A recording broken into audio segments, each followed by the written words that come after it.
the great city of Seattle, where a weather system is parked right over us right now. And with that in mind, the roof is extended. That means we're going to play baseball anyway. Well, welcome everybody to Mariner Baseball as the Mariners look for a sweep today. Complete a sweep against the Toronto Blue Jays. Dave Sims, Mike Flowers with you. And let's play ball. Jason Vargas is going to tee it up here for the Mariners. Coming off a rough outing his last time out. Knocked around by Cleveland. And he faces a good hitting ball club, the Toronto Blue Jays. It'll be Yunel Escobar leading off.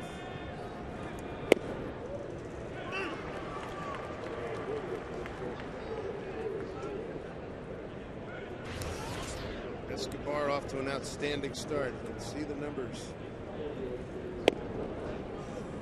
48 degrees. It feels colder.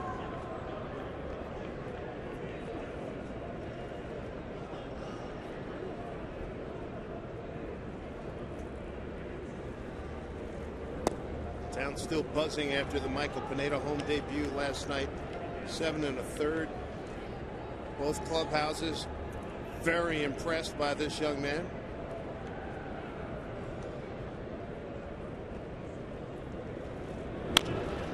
Good beginnings for him. Rodriguez kicks it over to Smoke for the first out. Let's take a look at the rest of the batting order for John Farrell's Toronto Blue Jays. Well, manager John Farrell makes a couple of changes. You have Juan Rivera. He will hit cleanup today. John McDonald, he's getting his first start of the series at second base. He will hit 8. Jose Molina, the veteran catcher, will hit 9. Look at the numbers for Vargas last season. 192 2/3 innings for him. 116 strikeouts. Just 54 walks. He's got a better pitching record here at home than he does on the road, Jason Vargas. Here's Corey Patterson. He has had an outstanding series. Strike one. Patterson was on the back end of the Justin Smoke outstanding play late last night. Miguel Oliva put a tag on him, and if you're a football fan, if you've ever watched sumo wrestling, you roll those hips up and explode through the man. And Miguel said felt good to protect the home plate there, as that one snagged nicely on one hop by Adam Kennedy.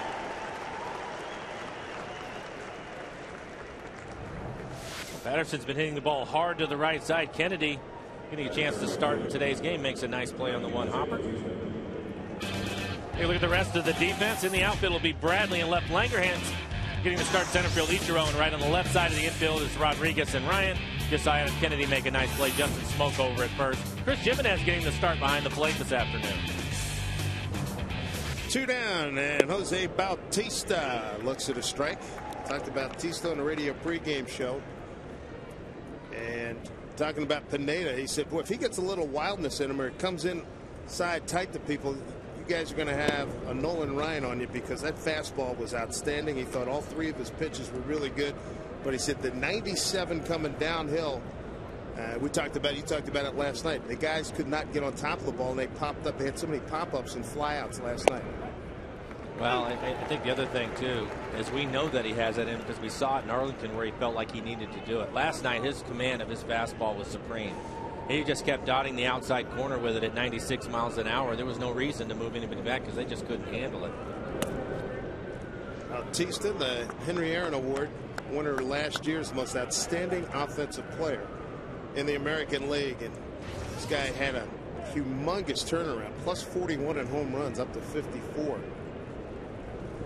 So winning the award named after Aaron is the best thing that happened to him, as Vargas off to a 1-2-3 start. Well done by Jason. No scores. The Mariners come to bat.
just underway here at First Avenue, Dave Niehaus Way here in Seattle. Take a look at the Mariner batting order. A couple of changes. Hitting second today, it'll be Adam Kennedy. Then Jack Cuss back in the lineup. He had last night off. He will hit fourth. You have Langerhans leading the club with 3 home runs. He will hit 6. And then Chris Jimenez, the catcher, will hit 9. Look at the look at numbers for Drabek last year. ERA at a 4.76. Opponents average 2.95. Kyle Drabek. His daddy Doug, a very good pitcher with the Pittsburgh Pirates. In fact, the last time the Pirates were relevant in the National League back in the early 90s. Ball 1 to Ichiro. Doug now pitching coach with the Arizona affiliate in Visalia in the California League. He was with Yakima last year. Ichiro 1 for 4 and just misses a base hit here.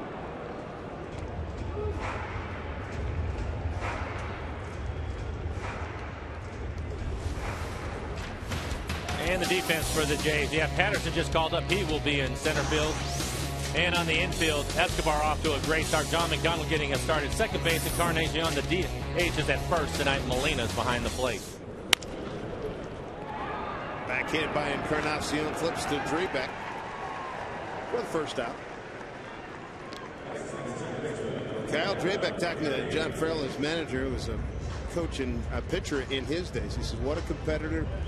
And they speak of him just like the Mariners speak of Pineda, unafraid. He's 6'1", 210. But he's built like Tom Seaver, but he doesn't drop and drive with a big leg drive like Seaver. But time you can put a guy's name in the same sentence with Tom Seaver, it's pretty doggone good. Here's Adam Kennedy. Wally Bell behind home plate. Laz Diaz at first. Scott Barry, the umpire, at second, and John Hirschbeck at third.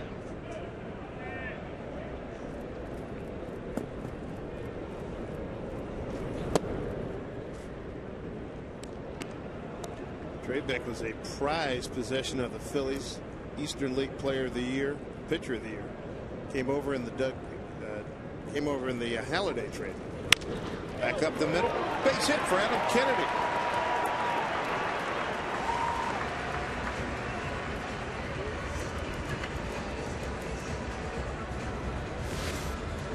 And Adam off to a nice start, hitting 294 coming into today's game.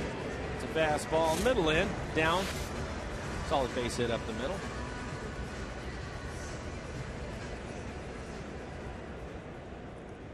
That's going to be interesting here. Bautista told me before the game that last year when Drabek would get a runners on base, he says the focus was not the same. He's made the adjustment this year and he's got to maintain his composure. Look out. Guy just moved, and the spot that he vacated, that's where the ball hit.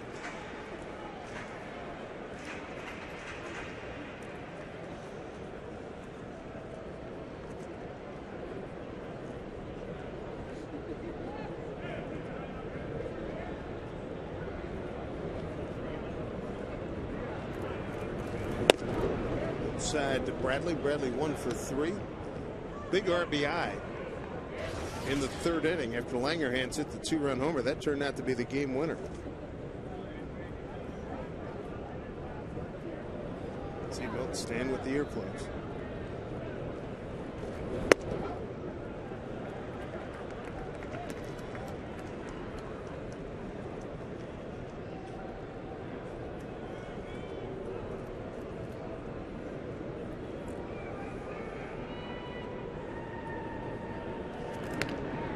Milton's wearing the earplugs at home. He's going to need noise canceling headphones on the road then.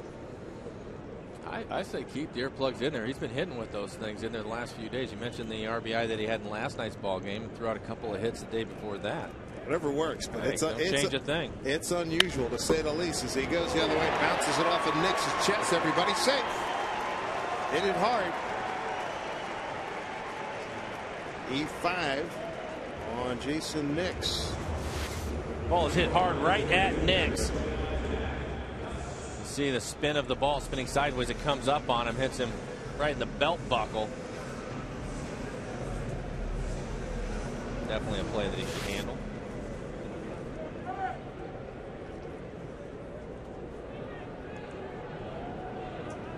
for Nick's his second error of the season. Here's Jack Cust struggling. Got last night off. 2 nights ago, Jack went 0 for 3 with a bases loaded walk. On the night he walked twice. You get Kennedy, fielder's choice. E5, so Kennedy to second on the fielder's choice and Bradley aboard on the E5 as Jack looks at the strike. And you're talking about Drabek and keeping his concentration when men are on base or things aren't going well. Well, there you have a situation where it looks like he's going to get a double play ball to get out of the inning. Instead, he's in a lot of trouble now.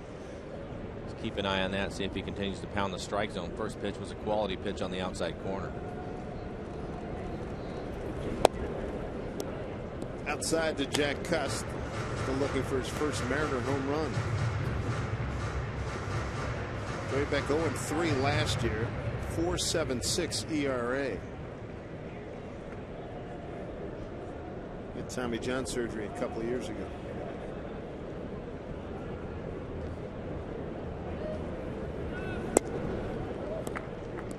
Two and one.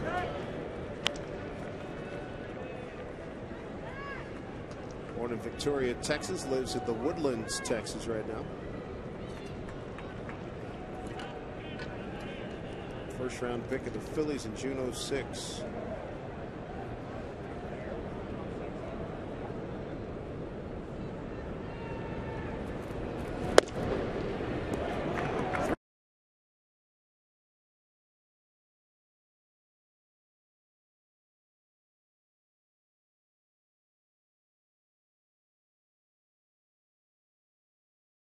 Justin Smoke's on deck.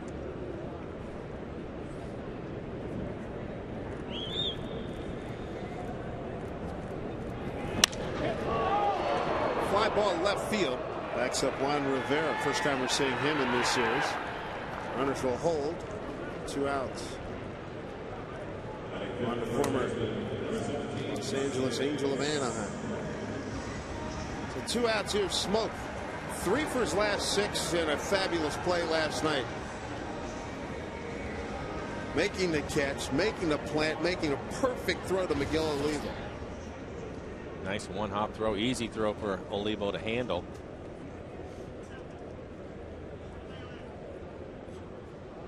It's good to see too with Justin is he's not just getting his hits, he's getting 270 coming in the game, but he has 5 doubles so far. It's second in the American League. I think it'll be too much longer before he hits his first home run. Steady climb in the batting average for Mr. Smoke. He was down at 226 entering the game on Monday.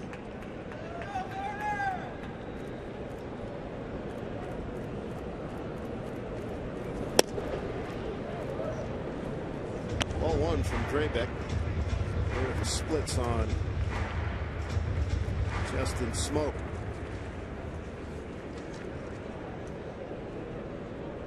37 at bats total, 21 right, 16 left.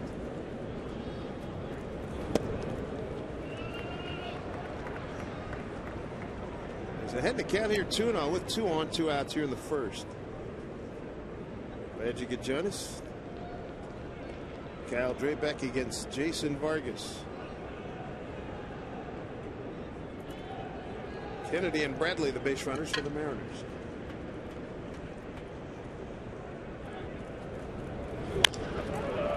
Dribble fair. Drabek gets over, flips to Encarnacion, and that'll do it for the Mariners. We're through 1, no score.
Here at Safeco Field, looking for the best value here at Safeco Field? Well, you can purchase 2 full season tickets and receive 2 for free. Select seats are available in the Terrace Club, outfield, and view reserve seating areas. Save big right now by calling 206-346-4003.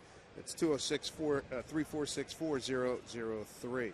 Top of the second, Dan Wilson joins us right now. Dano, good to have you with us. How are you? Thanks, Dave. Good to see you. Good to see you too. What do you think of this ball club so far? Some of the games you've seen. No, it's always nice to get that load off your shoulders, get a couple W's like they did the last couple of nights, and have a chance for a sweep. And it's great to be at the ballpark here. That you can feel their excitement that things have turned around a little bit, and their outlook's much more positive. You as a catcher had to love watching Michael Pineda last night. Yeah, that was a performance to watch. I'll tell you that he's just such a presence on the mound. Is intimidating. His size, his composure was excellent for a young pitcher, and did a really nice job out there. Bouncing ball to the shortstop Ryan off the bat of Rivera. 1 out.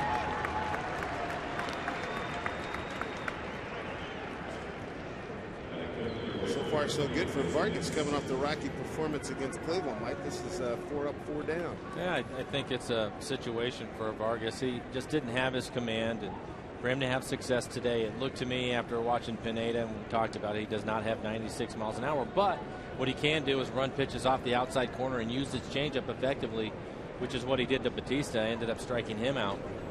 And I think, the main thing is keep the ball on the ground, and you have those days, Danny, and he had one the other day, but I figured he would bounce back. This kid knows how to compete. Well, and I think the thing too is if you're Chris Jimenez behind the plate right now, you're thinking, hey, Toronto's playing right into the game plan right now. They're swinging the bat, they're putting the ball on the ground, and you know that Vargas has the good stuff, and that's right where you want to be, and his confidence begins to grow early, and again, he's forgotten all about that last start. He's all Toronto today, and so far what they've put together as a game plan has been pretty effective. How do you think it affects his preparation? He had a chance to watch the club, the Jays, the last 2 days, but he also was watching Felix and then Pineda pitch to him. How does that help him as far as getting ready to do what he needs to do? Well, obviously he's coming from a different side. He's a different type of pitcher. He probably checked out some video of some of the other left-handers in the league that throw against him and have had success against Toronto. But again, you can tell tendencies of hitters. You can see what their approach is in the box, and those are all things that he's prepared for on the bench the first 2 nights, and that's really what he's looking for. He's not necessarily looking for the results against the Pineda or a Felix. He's just looking at their approach in the batter's box. He said for Nix, his 4th of the series. He is now 4 for 8. 1 0 for 3 last night. Here's JP Arancibia. He's DHing today.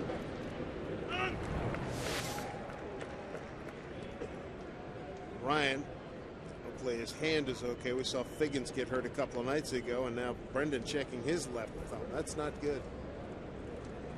Eric White said he hopes to have Figgins back for tomorrow's game, the opener in Kansas City.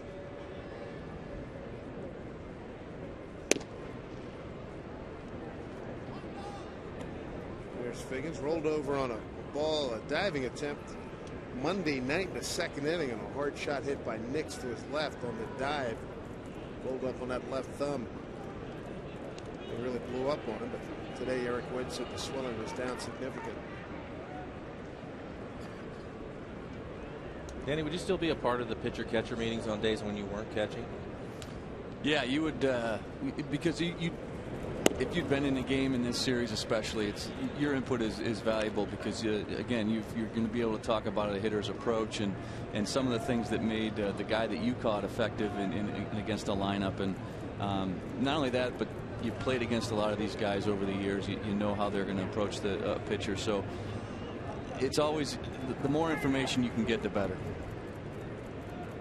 Good group shot right there. You saw Franklin Gutierrez. They hope to get him down to Tacoma for a few days. Eric White said maybe about 3 days, and then they'll make an evaluation there. Pineda, Gutierrez, Levo, Felix. It's just good to see him here in the ballpark in uniform. 2 balls, 2 strikes to JP Arancibia. Strike 3 call. Vargas with a 2nd strikeout. 2 down here in the 2nd inning.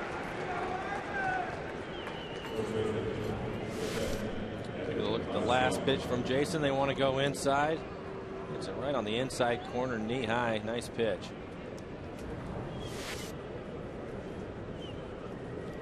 Doing a nice job of mixing it up, Mike. That obviously the hitter looking something completely different than that heater in there, and just really surprised him and buckled him in there. Which is a good point, because he will obviously he's going to pitch away more times than not. When you're back behind there, is that something where, okay, well, he's thrown 2 or 3 pitches away, maybe mixing the change of time to bust him in, or do you get a feel for the hitter maybe leaning out there a little bit? It's a little bit of both. I mean, you know, you definitely want to, as you take a look at Jimenez, you know, he's watching the hitter's approach from the batter's box, and he's trying to decide whether or not you double up in there, you go back out with a changeup, and again, you know, Vargas's game is you know, that cutter, that fastball in to speed up the bat, and then that changeup to get him out front, and it's really a cat and mouse game, and you have to watch for anything that you can see the hitter doing that is going to give you some input on what to do with the next pitch. He's going to have to be careful with Encarnacion, who's 5 for 7 the last 2 nights. Playing at first base this afternoon. DH the last 2 outings.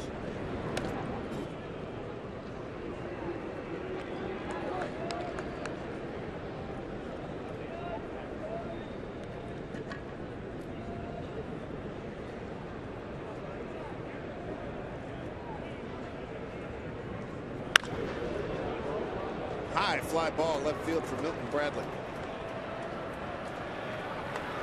Another good inning for Vargas. Gives up the base hit to Nix. Strikeout looking and a pop out. Nicely done. Bottom second coming up. It'll be Langerhans, Rodriguez, and Ryan.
No score, bottom of the second here at Safeco Field. Let's take a look at the Mariners calendar, brought to you by Sleep Country USA.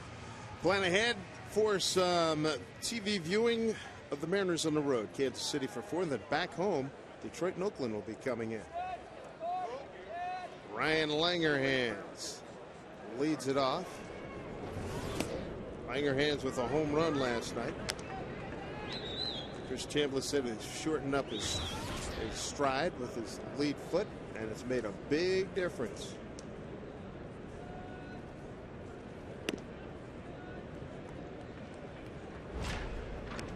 Here's a look at what Chambliss was talking about. Boy, that sounded great. Home run leader on the ball club. He's got a great eye. I mean, here he is 3-0. I mean, we saw him walk 4 times in a game earlier this week. He has pop. We've seen that. Him as a pinch hitter. He's won a few games for the Mariners coming off the bench. Wow. He's pretty dialed in here. Yeah, I think right now, middle in, you're in trouble. take a look at this last swing by Ryan. Watch him stay behind the ball. That's what I've noticed. He's done such a nice job. That looked just like the home run that he hit last night. Maybe shortening that front stride has kept him back a little bit more instead of drifting out in front. Probably helping him identify pitches too. As long as your head's not moving around, you have a better chance.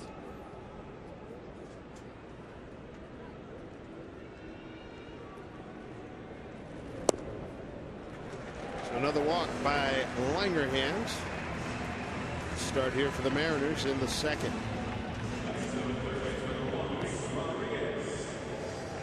Hero from 2 nights ago, Luis Rodriguez.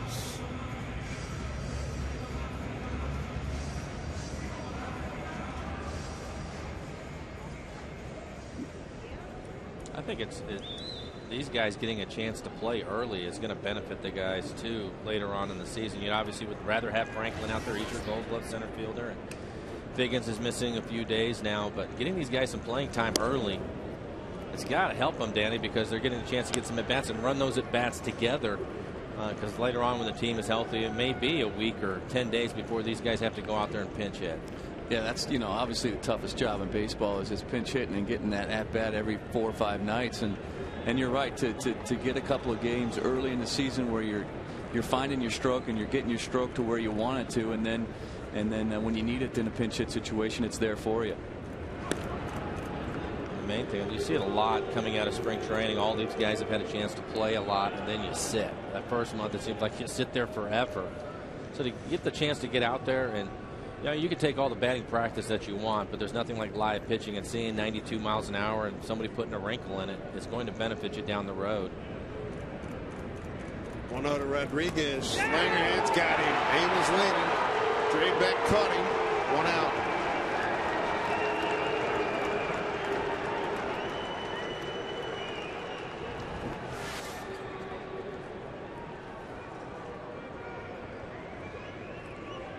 Laz Diaz, the first base umpire.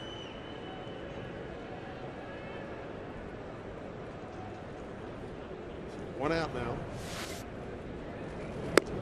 And Rodriguez looks at a strike. 1-1.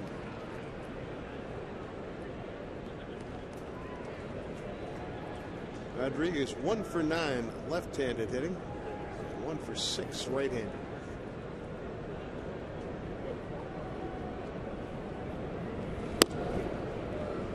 Two more. And Ryan's on deck.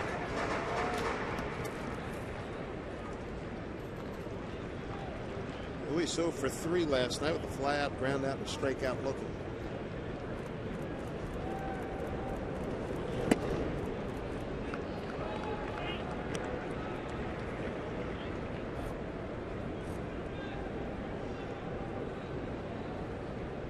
No strikeouts, a walk for Draybeck. Giving up 1 hit.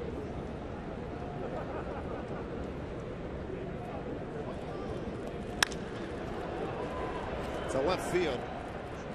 Rivera barely has to move. 2 outs. Make sure you catch all the big matchups this season.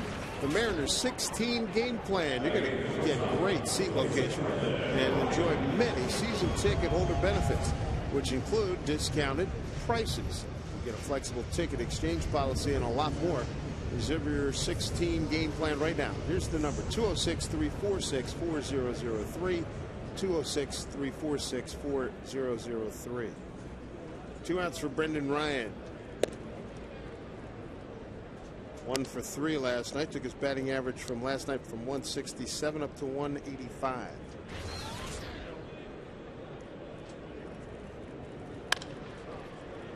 Now to the third baseman, Nix. Easy play. Mariners are gone here in the second. No score at Safeco.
Welcome back to Safeco Field. Mariners and Blue Jays in the finale. Angie Mintic here. If you have a couple extra minutes, check out the Baseball Museum down the third base side. There's all kinds of great stuff. This is Ken Griffey Jr.'s actual locker from the Kingdom.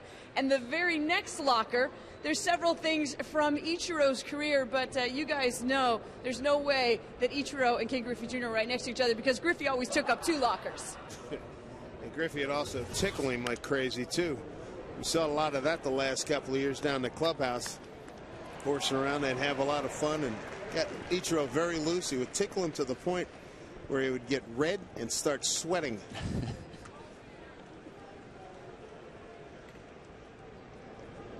John McDonald making a start today, just his 7th game here in the young going here. This is game number 12 for both teams. John, the second baseman, batting 8th, followed by Jose Molina, the catcher, and then back to the top of the order, Yunel Escobar.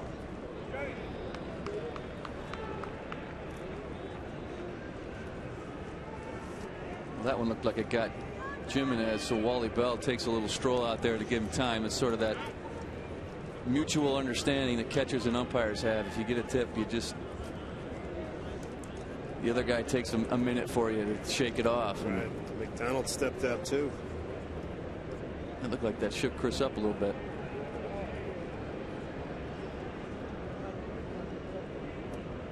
McDonald, a .250 hitter last year, 6 home runs and 23 runs batted in.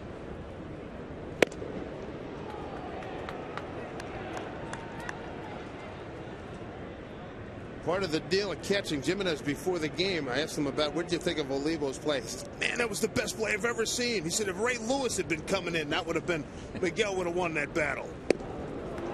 As Vargas back with a strikeout, his 3rd. 1 down here in the 3rd inning.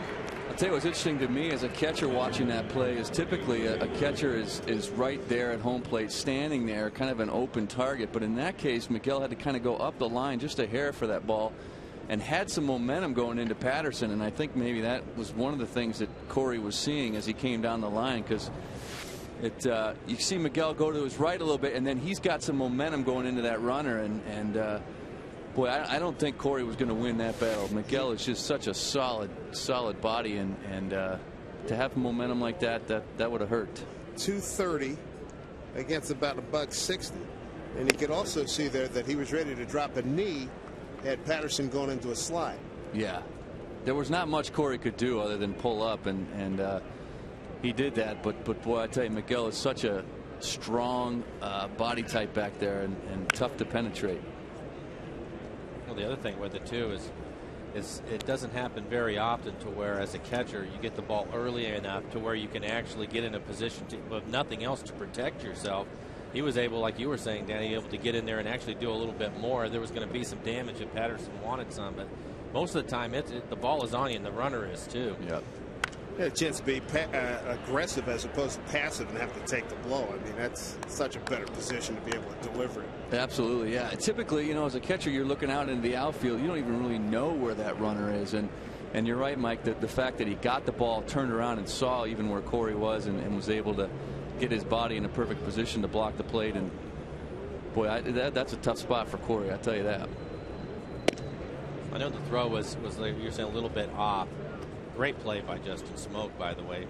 But if you're standing there and it's going to be a good throw, how did you normally do it? Would you have the plate, you know, between your legs, or would you be out in front of home plate? How were you taught to do it, and how would you like to see catchers do it? Well, obviously the main priority in that situation is your knee. Here's Molina driving one into the gap. As you know, the Molinas family business is catching, not speed, but they can hit too.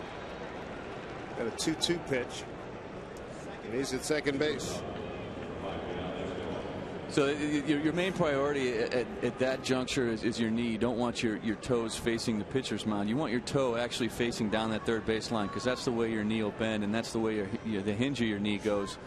So really, I would put the heel of my foot on the front corner of home plate, point my toe down at third base line, and again, you have to sort of turn away from the third base line to field that ball, and again, your head, your eyes are completely off that runner, and you have no idea where he is most of the time. Your job is to catch it and get yourself in a position to block that plate. And once you caught the ball, then you could take home plate away And that was the fun part, when you were able to do that.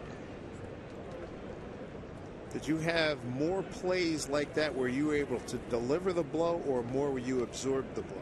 More where you absorb the blow. You know, that was kind of my stance, is catch the ball and absorb the blow. Then there wasn't going to be much damage, and it seemed to work. And as long as you got yourself in a position to block home plate, you could take that blow and get the out. And your legs, I mean, very important to be balanced in there too.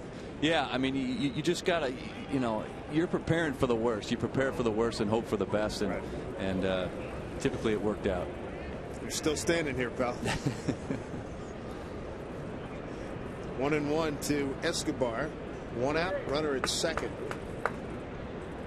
Second hit given up by Vargas. Well, the other thing too is you know, Blau was our third catcher. I knew we had a great insurance policy down the line there.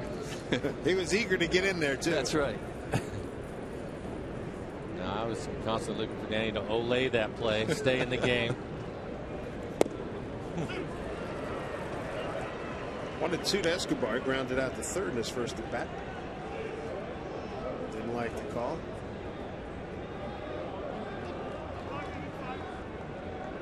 One for 7 on the series is Escobar, the shortstop for Toronto.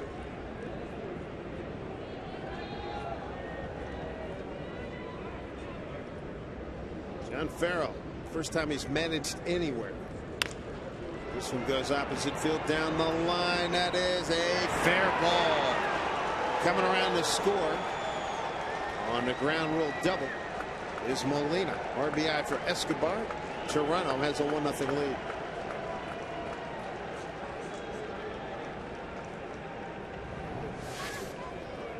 It's like he gets a pitch. It's a pitch away. Thought maybe this ball was going to slice foul, but it hit right on the line and then bounce into the stands. Laz Barrera was the horse trainer. Laz Diaz, the umpire at first base.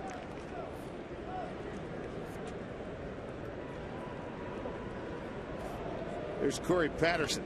What a series he's had.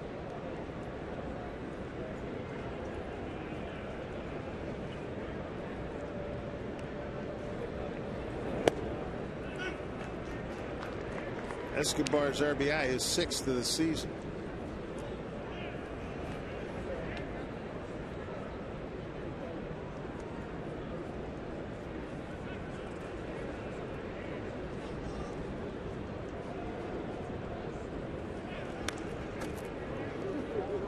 Vargas ahead 0-2. Bautista's on deck.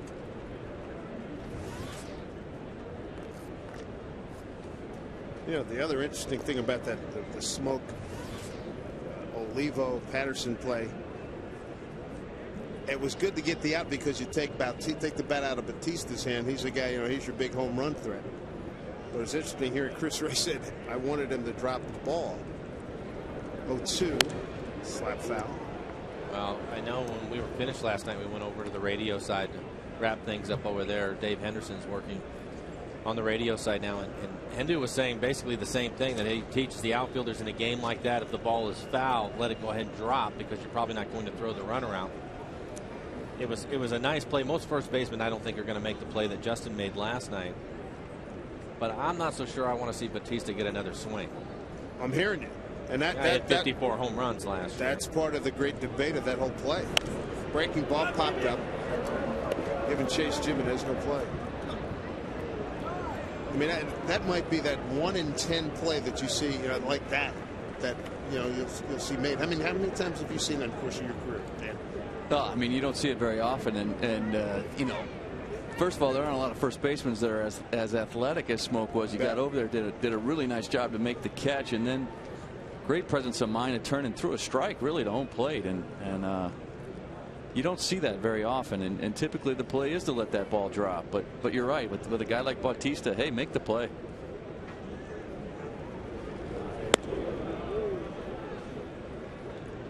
One and 2 to Patterson, just activated off the DL a couple of days ago. Came in here and hit the ball hard. 2 for 5 the first night, 2 for 4 last night. 2-run homer in the 6th inning.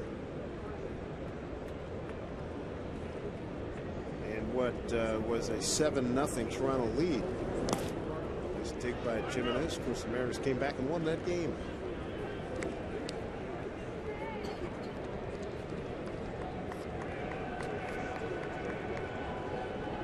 Vargas on the Mariner calendar.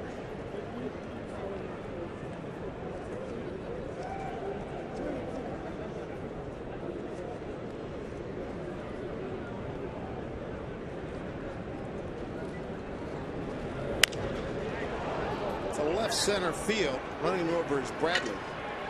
Makes the catch. Runner will hold. 2 outs. That'll bring up the aforementioned Jose Bautista. 2 for 3 his first night. 1 for 4 last night. Those Blue Jays have lost 4 consecutive games, 5 of the last 6. And Jose was talking about a play they had Saturday at Anaheim where there was an obstruction play and they had a run taken off the board and it cost them the game. And he said they haven't been worth anything since then. Weaver put 15 Ks on them on Sunday. Blow the 7-0 lead here. And then they get a whole lot of Pineda last night. You've run into a couple good pitching performances for sure.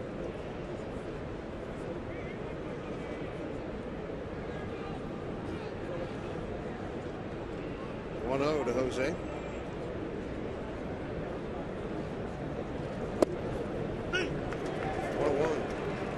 This is an interesting at bat here. You got Bautista in the box with 2 outs and first base open, and you got a $133 standing on the on deck circle, and you know you got to be careful with Bautista here. You don't want to let him beat you. He's 1 for 4 with a home run against Jason Vargas. 1-1. Okay, so we're behind the dish, and you're thinking that. Are you hoping that Vargas is thinking the same thing, or when do you go out there and talk to him? Or I mean, you know, if you're thinking that way, you're hoping that your pitcher is too, right? Yeah, I mean, you know, again, this is the stuff you talk about before a ball game, and as he comes up to the plate, you kind of remind your pitcher, hey, let's check the scoreboard. We got 2 outs. Let's be smart here, and yeah, you hope he gets the same message, because it appears as though Vargas is. He's keeping that ball away. He's nibbling on that outside corner and trying to get Bautista to chase. And if he doesn't chase and he loses him, he trots down to first and we go to work on Rivera. Maybe if it's a younger pitcher like Pineda last night, you take a trip out there. Yeah, you absolutely have to gauge the pitchers. But Vargas has been around. He knows his game, and he's thinking the same thing. 3-1 in there for strike. So 2 outs. Full count. A run in Escobar. He's at second.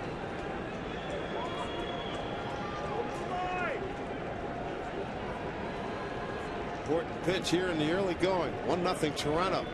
3-2 to Bautista.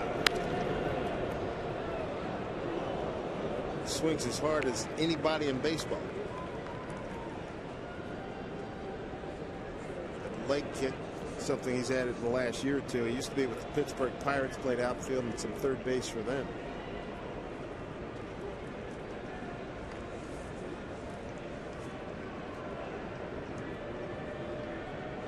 Do it again at 3-2. Strike 3 call. Snuck a fastball by him on the inside corner. Bautista's gone. So the Blue Jays, after getting a run and leaving a runner on base, to the home third we go. It's 1-0 Toronto.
Today's game is brought to you by Budweiser. This year, Budweiser will donate $100 to Folds of Honor for every home run hit in Major League Baseball. Visit Facebook.com/Budweiser to see how you can help support our nation's heroes.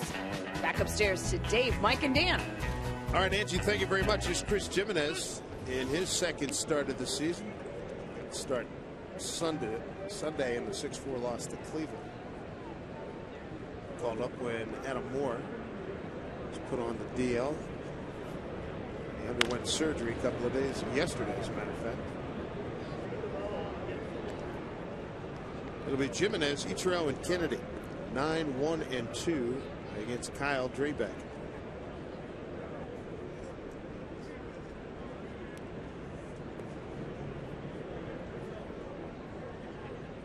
One hit thus far for the Mariners. Adam Kennedy in the first inning. Base hit to center field.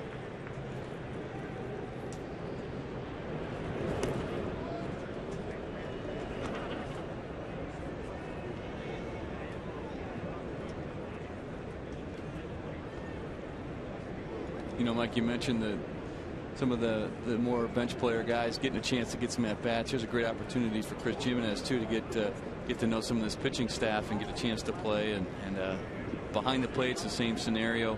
You want to get as many repetitions as you can. Base hit to center field for Jimenez. Got a hanger right in front of him and knew what to do with it. Base hit. Second hit of the day for Seattle. It's a breaking ball away from him. No stride, just trying to put the ball in play, and comes up with a nice base hit into center field. It'll be interesting to watch him too.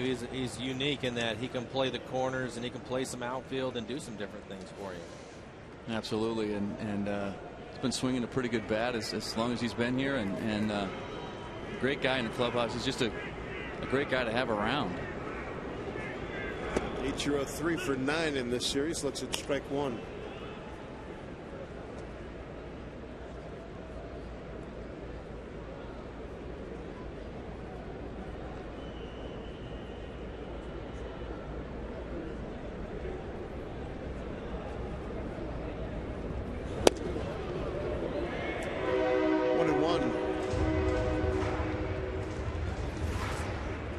Impressions of Drabek to this point. It's only the third inning, but what do you see so far?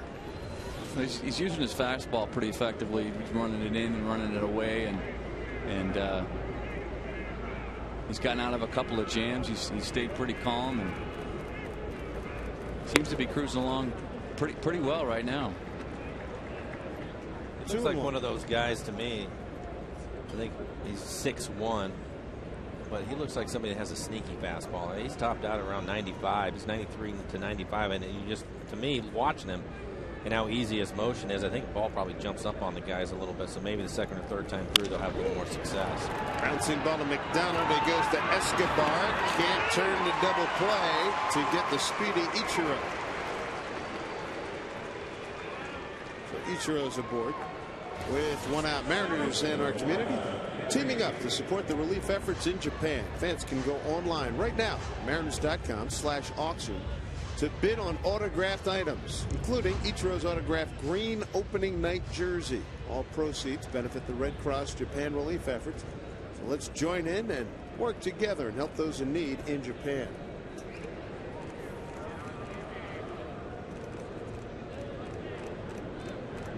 One out. Ichiro at first. Adam Kennedy. Drabek has one pickoff already. Got Langer hands. Led off the second with a walk, and then he picked him off at first.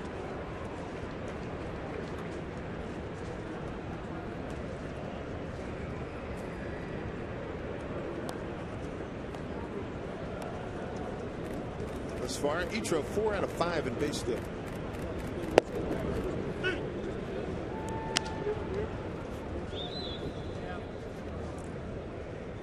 Wally Bell's calling balls and strikes. Hitters umpire or pitchers umpire? I think he's a solid umpire. I think you have to put it on the plate for him to call a strike. He usually doesn't let you expand the zone too much. Every now and then a pitch maybe that's just off. If you have good command, he'll give it to you. Wally's been around for a while. I think he basically calls a pretty even game. Yeah, I think that's a pretty fair assessment. He's not a guy that developed a reputation one way or the other, but more just a fair umpire, and works really well at the catches. I remember working with Wally, and he's a guy you can talk to, and you could even question pitches, and he's not afraid to chat with you about it. Line drive to Nix. Ichiro is able to get back.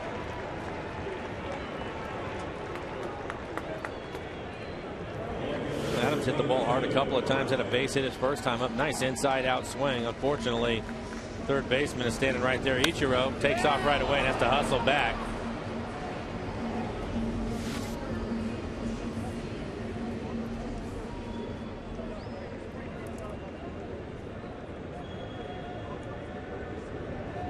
Good example of batting average balls put in play. It's a bullet and it goes right to the third baseman. We had the hole open with Kennedy up. You could figure he was probably going to try to work him away, and Adams said, hey, I'll take what I can get. He hits a linea, but fortunately it's right at the third baseman.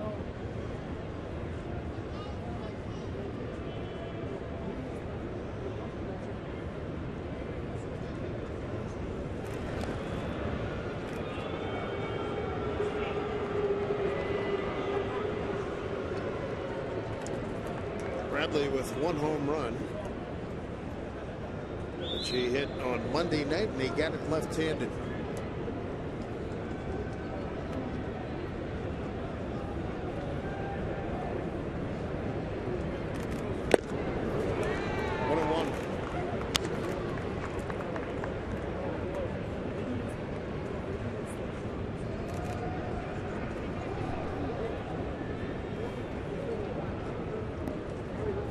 Allowed to go to his mouth there to get a little better grip. 1-1. Ichiro at first. Pitch to Bradley. Outside.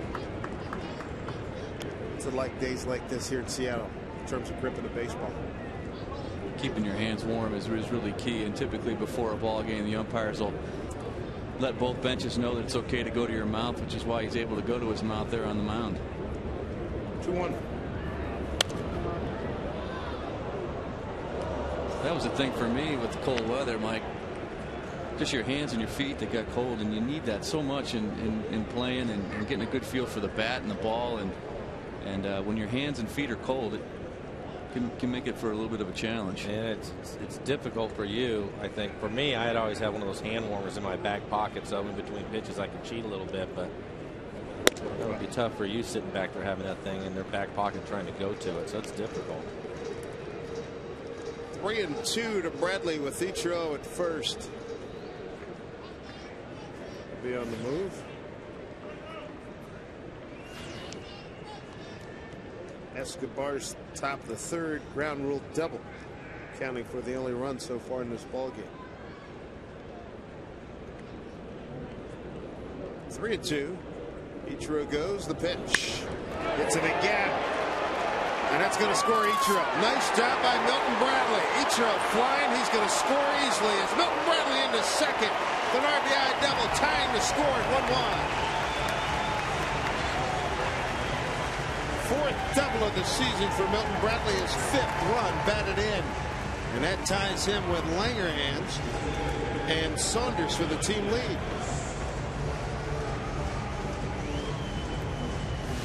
Graybeck stayed away with fastballs to Milton, and he gets one out over the plate. It's a rocket into the gap in left center field. Nice piece of hitting, not trying to pull that ball.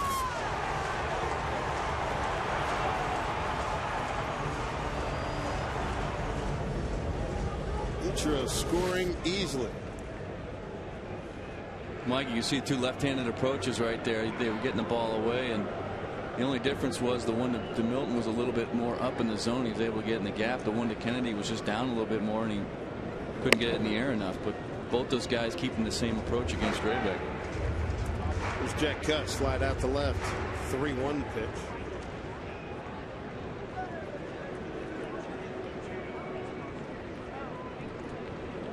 Runner goes. Swung on, a little dribbler. And they are not going to have a play. An infield hit for Jack Cutts. Who thought we'd be saying that? Well, if you thank Milton Bradley for that infield hit, because if Milton isn't running on the pitch, I think the third baseman, Nix, has an easy play. As he hits this off, you can see the third baseman going to cover third. He just hits a little squibber off the end of the bat, a play that Nix would make. No chance for the shortstop, Escobar. Jack digging hard, and he's in with an infield hit. Yeah, can the Mariners catch a break?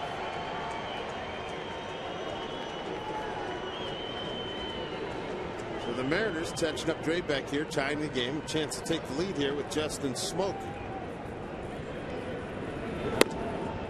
Justin looks at ball one, his first time up. He was ahead in the count 2-0 and hit one off the end of the bat. It's thrown out by pitcher Kyle Draybeck.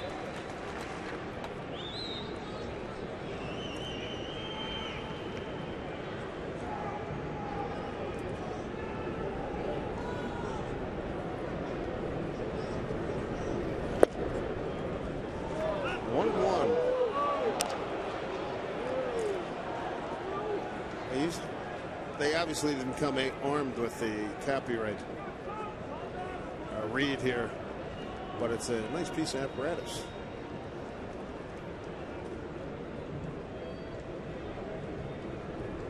One and one to Smoke.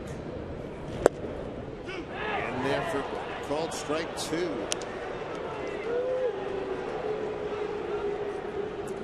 Tracer disagrees. Last couple of nights, Mike, they were getting Smoke on 3-1, 3-2 breaking balls. What do you go here 1-2 with? Well, it's been the changeup on when he's hitting left-handed. Right-handed, he seems to be picking the off-speed pitches up a little bit better. So they try to go with a fastball away, but I think hitting left-handed, they've gone to more off-speed pitches. Although Draybeck's come with just 4 fastballs to him. You would think after a couple of pitches inside, maybe they'd go back to his changeup at some point. Counts even at 2 and 2. 2 out, 2 on. Trying to get the lead here. Pitch to Smoke. Swung on. And tag applied by Molina. And Smoke is done. Mariners, though, get a Milton Bradley RBI double. That ties the game at 1-1.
Fourth inning, but right now I want to take you to Motown. The Rangers sure could have used Josh Hamilton against the Tigers.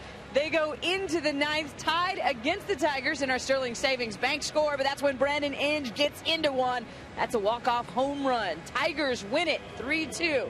Now back upstairs to Dave Sims. The veteran Brandon Inge, good guy, good third baseman. Dave Sims, thank you, Angie, along with Dan Wilson and Mike Blowers. And think about these Texas Rangers 6 to 8 weeks with no Josh Hamilton. How many guys did you have try to slide head first into home plate, Dan Wilson? I remember one in particular was Manny Ramirez, and he broke his pinky and missed a little bit of time. And just good things do not happen when you slide head first at home. Boy, the chance to get really tattooed, chances, the percentages are very high.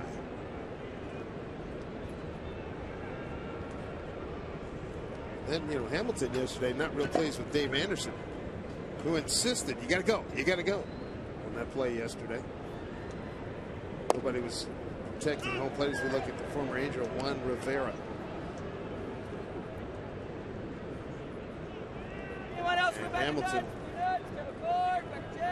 he placed his third base coach under the bus. They didn't want to go. He told me to go. Short pop. Nobody covered home plate. Crazy play. Rivera, Nix, and Aaron Sebia 4, 5, and 6 here in the fourth. 2-1. Rivera grounded out the short in his first at bat. Vargas 4 strikeouts. He's not walked anybody. Got a huge K. Strikes out Bautista looking to end the third inning. Coming in on that line drive is Langerhans for the out.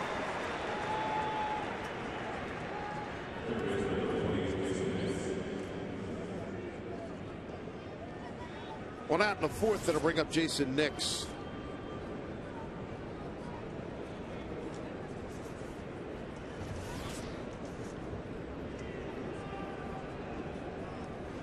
Vargas out of Apple Valley, California. Property of the New York Mets, came over a couple years ago here to the Mariners. Strike one to Nix.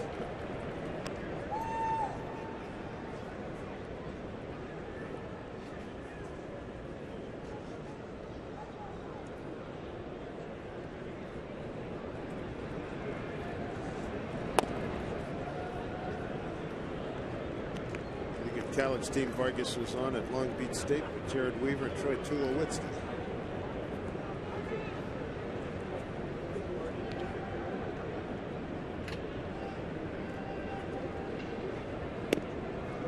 Two and one.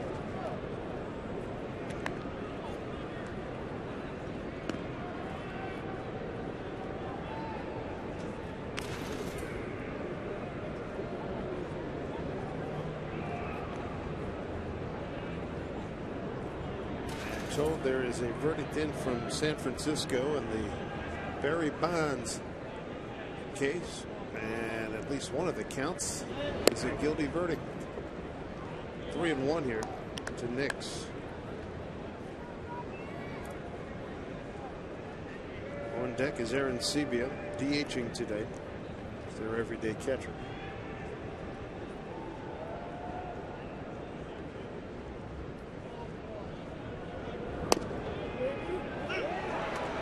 Two.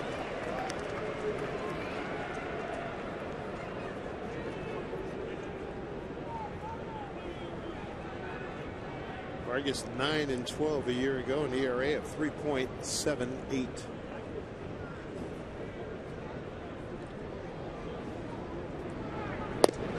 Strike three. Same pitch he got Bautista on. Stuck that fastball on the inside corner. That's strikeout number 5. 2 down here in the fourth. Jason doing a really nice job on the inside corner. You get a chance to see him in the bullpen before the game running a little drill with the pitching coach, and sometimes pitchers get to their balance point and have a tendency to drift toward home plate and not get their arm up in time. This is forcing Jason to stay back, catch that ball and keep his balance and then go to the plate, and he's not drifting forward, and should help to handle his control a little bit. And boy, Jason's been right on, and he's really worked that inside corner so well today, and part of that is him staying back, getting that good solid balance position, and then driving to the plate. 5 strikeouts, 3 of them looking. Bautista, Nix, and Aaron Sebia. Maybe that was part of the issue in his last outing when he struggled, Dan. Just couldn't hit his spots and ended up getting hurt. And he's basically in the middle of the plate. Maybe that's something he's been working on in between the 2 starts to straighten that out. Yeah, usually, you know, a guy will come off of an outing like that looking for something, and either he had a feeling he was doing it on the mound, or after his start, as he looks at videotape, he probably saw his body drifting toward home plate a little bit, and then it's just back to the drawing board. You know, it's all fundamentals, and you get a little tiny drill like that that kind of locks you back in, and boy, he looks great today, and his location is much better. Missed by much. 3 balls, 2 strikes. Nobody on. 2 outs.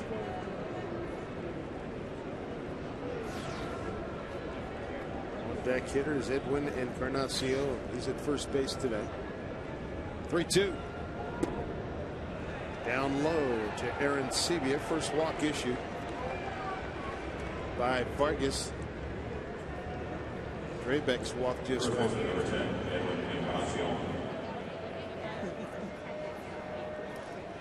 I'm going to say that pink shirt has no chance. There's going to be some mustard and some ketchup.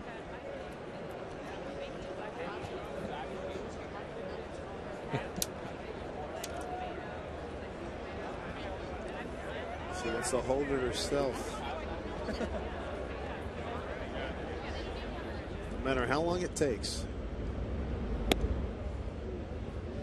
Encarnacion flied out to left.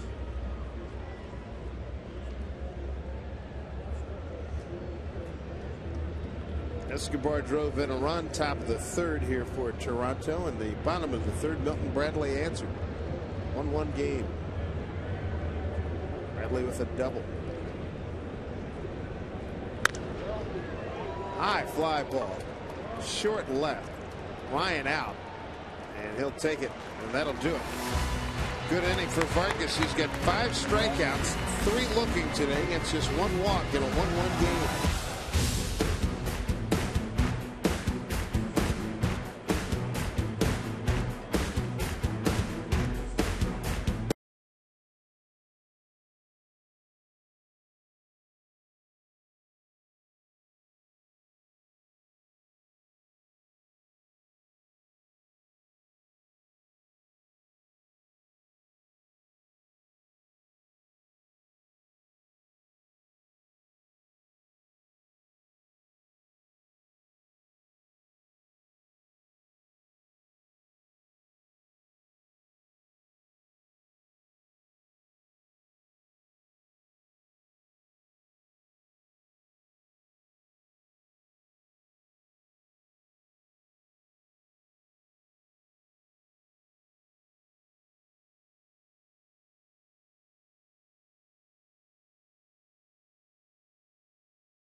Seattle Mariners baseball on Root Sports is brought to you by Snoqualmie Casino, Seattle's premier entertainment, gaming, and dining destination.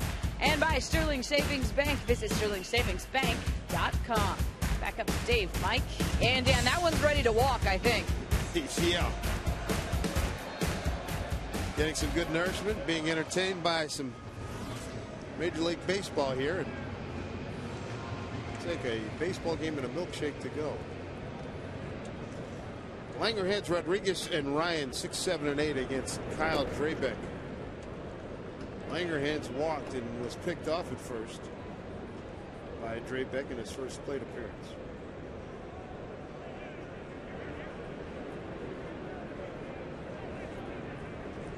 Well, we're finishing up the second tour against Mr. Draybeck here.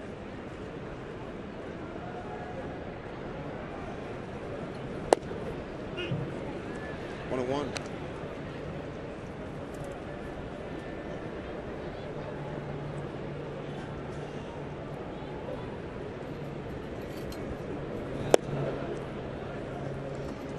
Buck Martinez has had a great career as a player and a manager and a broadcaster. Now the voice of the Jays on TV. Said this kid's so good. He said 2 of the funkiest swings from Mauer and Morneau last time they played Minnesota.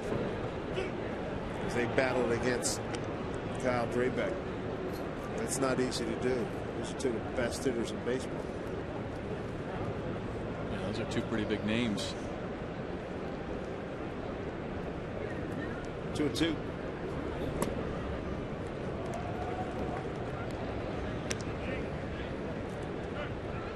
So full count.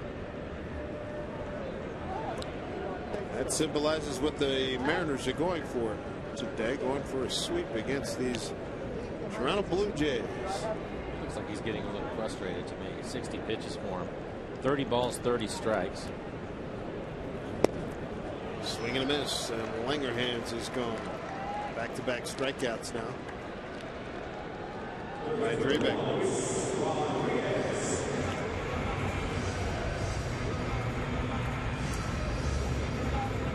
As a hitter, how do you use that to your advantage? You start seeing a guy looks like he's starting to really get a little hacked at himself. Well, in looking at the splits, I think that you can afford to be patient, try to get yourself in a good count. And he's throwing guys fastballs. Unfortunate for the Mariners. They've been in good locations, and they've done that a few times in the game today. Encarnacion with the stab of a bullet off the bat of Luis Rodriguez. Quick 2 outs. He hit it hard. Kennedy lined out hard to third. That was last inning. There's Brendan Ryan, a bounce out third base.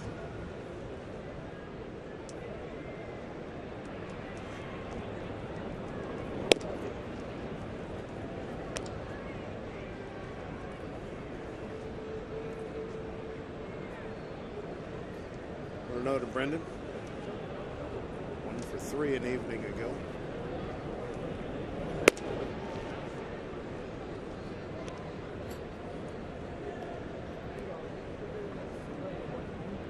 Run on 3 hits for the Mariners in the third. They left 2. Milton Bradley with RBI double, scoring each run.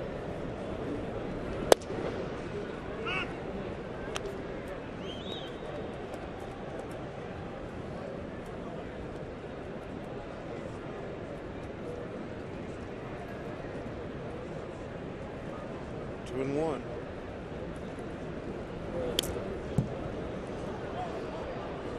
Ryan's got a 3-1 count, 2 out, nobody on, with Chris Jimenez on deck. You're right, Mike. As his inning kind of progresses, he's just not comfortable out there. He's missing kind of wildly with a lot of his fastballs. He's really just throwing fastballs and just doesn't look comfortable. 3-1. Ryan's aboard. Second walk issued by Drebeck. 2 out base runner for the Mariners here in the bottom of the 4th. On Friday, April 22nd, Mariners meet the A's. And all kids 14 and under take home an Earth Day magnet, thanks to Nikon. It's in celebration of Earth Day. The magnet features Earth-friendly tips for youngsters. For tickets, visit Mariners.com. First Earth Day, I believe, was what, 1969 or 70. And I remember how that has grown over the years. Up and in on Jimenez is Molina going out to talk to this right-hander.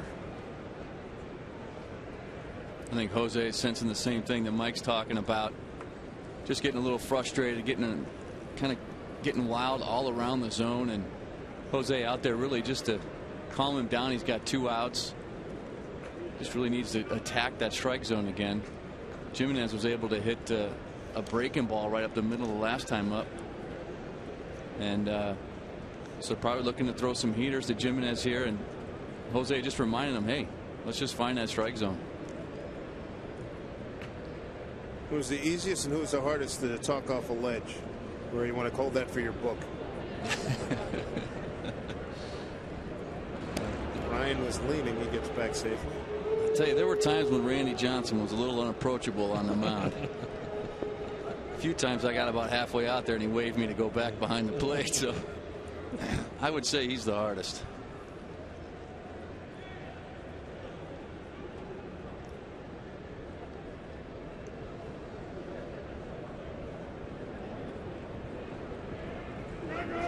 Time is called. Boy, this is just what Bautista was telling me about before the game.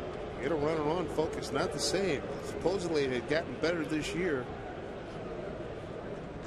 That probably comes from the dugout, him holding the ball, don't you think, Danny? Typically it does.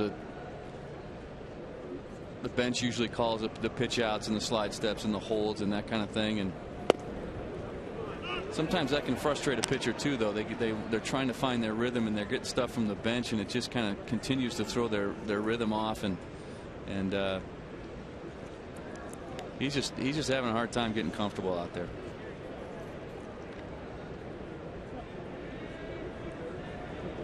Counts 1-1 to Jimenez.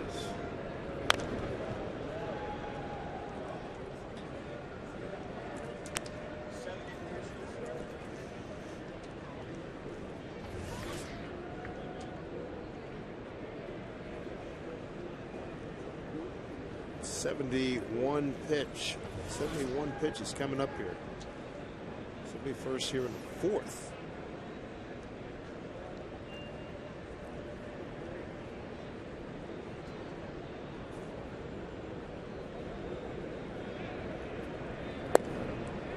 Strike 3 called. Jimenez caught looking. Fox has him a little bit off the plate, but inning is over. 1-1. The Jays and the Mariners.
Here at the ballpark here today, the family of 4. It's time for the AT&T trivia question. Here we go. NHL playoffs, they open tonight for the 95th quest to win Lord Stanley's Cup. I picked that baby up. That's impressive.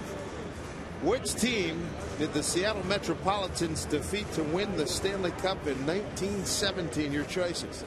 The Toronto Maple Leafs, who still have some gorgeous, I love the blue of their sweaters. Beautiful. The Ottawa Senators, the Montreal Canadiens, the Vancouver Millionaires. Text ABC or D to 95323. Stanley Cups, it's not overwhelmingly heavy. It's a little unwieldy with the, it's not real balanced. I had a chance to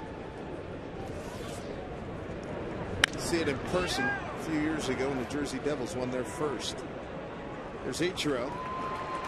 Retiring. John McDonald, 1 out.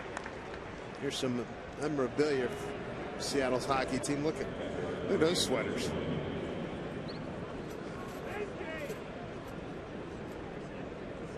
Dave, you must have done some hockey or something, because you don't hear that term sweaters. That's a veteran term for, yes, for a hockey jersey. I've been around hockey since it expanded. The league doubled itself back in '67, '68.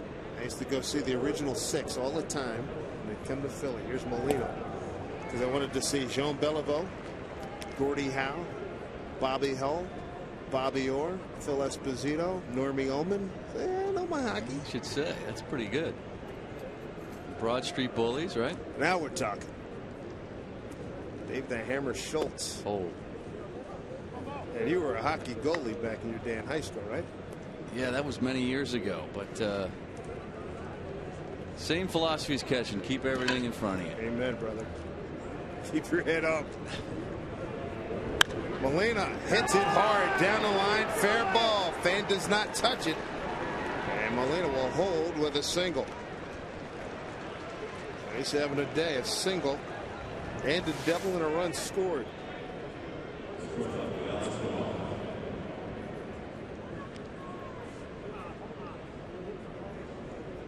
Rodriguez making a dive, can't get it. Jose Molina, Benji and Yadier are his brothers. A family business, catching in the major leagues. It's unbelievable to have three guys like that, three brothers that do such a great job behind the plate. Could have had the careers they've had. They've all been around for a long time now.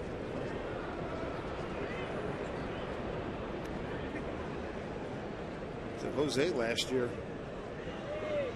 did a good job throwing out would-be base stealers. I believe it was a game against Toronto. He got Crawford a couple of times and he got B.J. Upton.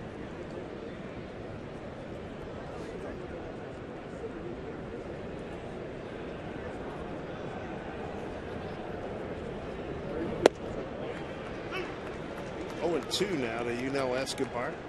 Ground rule double in the third. Scored Jose Molina with a Toronto run. Put your ice skates on anymore?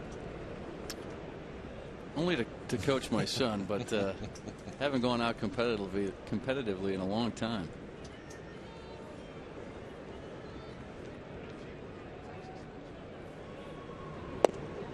Nice. Strike 3 called.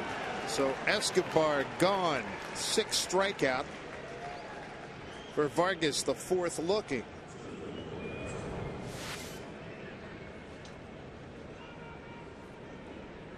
Two down here in the 5th. So you look at the tracker on those 3 pitches, Mike, and every single one of them is just barely touching that line. But his location is just so much better than it was the last time out, and he's just finding that he's just nibbling, but he's getting the strikes, and that's what makes Jason so effective. Broken bat up the middle. Ryan will take it. Quick release. Gets the spill. Oh, he didn't get him. I thought he had Patterson.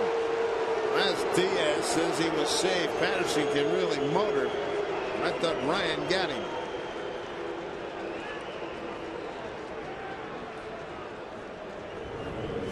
They have the infield swung around, so it's the shortstop that fields on the second base side. Brendan Ryan gets his throw off in good shape.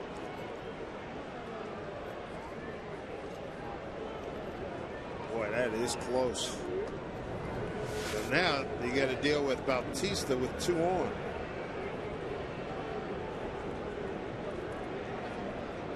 Struck out swinging, struck out looking. Vargas got him in a 3-2 pitch back in the 3rd, and that ended the inning with Escobar at second base and a run in.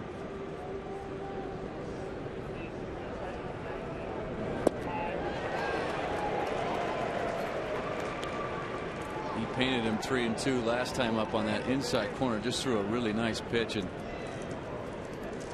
Bautista coming out hacking on this pitch right there, that first pitch.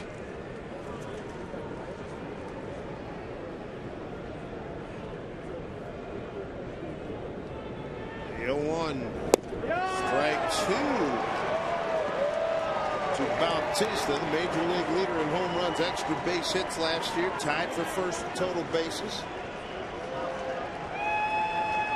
What a year. 54 home runs, 124 runs batted in. Vargas in charge here, 0-2. 2 on here in a 1-1 game. The pitch. Foul out of play.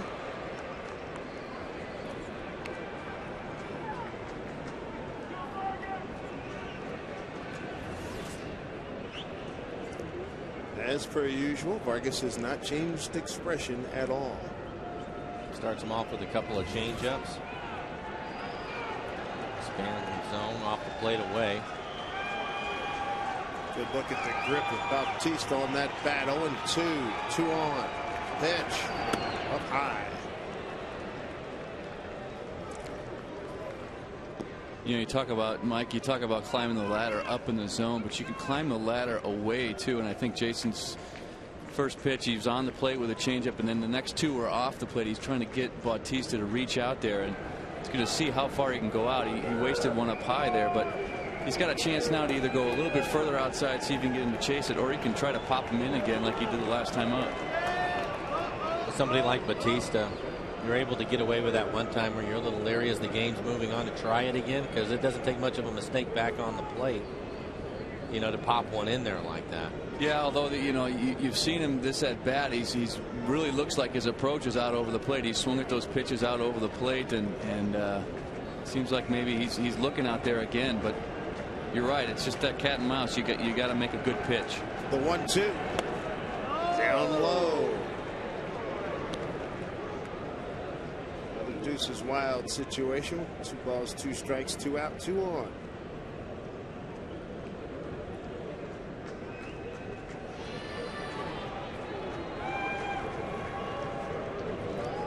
Vargas needs a big pitch here. 2-2 to Bautista. Down low. They went. Check with Las Diaz. No. Full count. So here we are, a 3-2 situation. He stayed away from him. He stayed down in the middle of the plate. Eric Wedge. Hey, come on, Laz, where was that? Well, he's not happy, I think, because of the call at first base. Guys have gone back and looked at the replay a couple of times, and then you have this check swing on top of it. I guarantee Eric Wedge did not want to see this guy come to the plate if Vargas had a chance to get out of the inning. And then he makes a pitch and thinks maybe he is out of it anyways, and now he has to go to this 3-2 count. Runners take their lead. They take off the pitch. Skied left field. Milton Bradley towards the line, running out of room. He's there, reaches up, makes the catch. Milton Bradley in foul territory in the stands. A huge out for the Mariners and Jason Vargas. The home run champion in baseball, Bautista. They retire him. The fan, what are you doing? Bradley finds room, makes the catch.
He must have been a Boy Scout when he was a kid. He came prepared with his blanket. This catch by Milton Bradley. These guys wish they had a blanket or 2 or 3. Ichiro leading off. Followed by Kennedy and Bradley. Milton Bradley, nice play.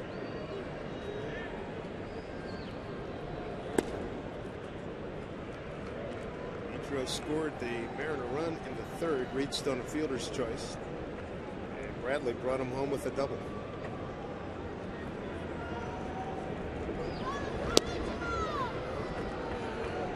2-1.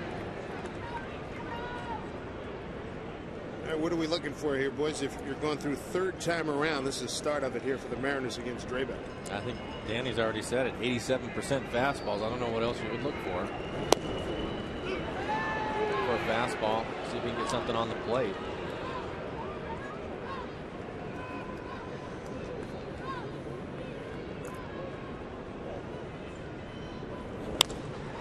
Broken bat looper into center field. Patterson outruns it.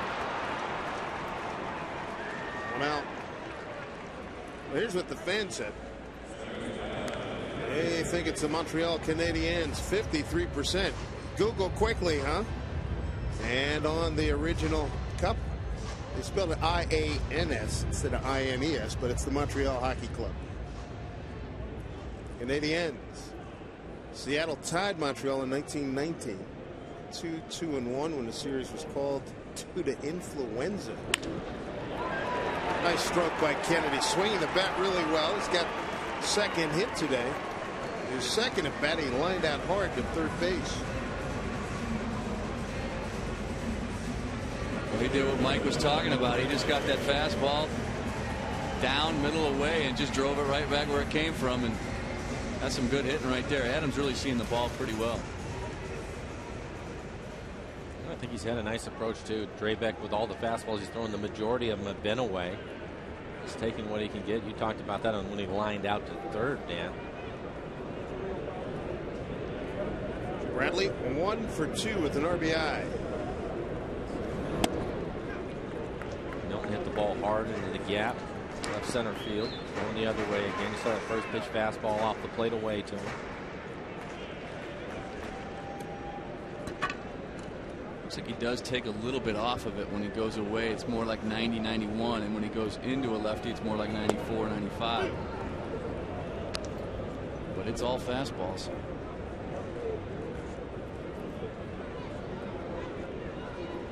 Ball and a strike here to Milton Bradley.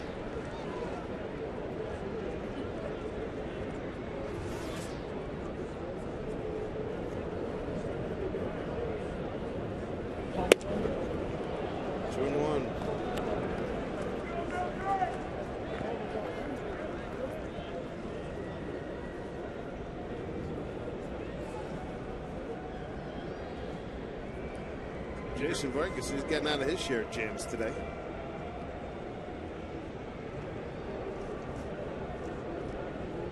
Two and one.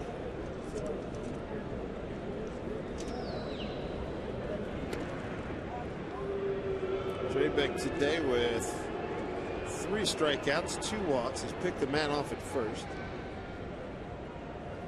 And he's given up 5 hits.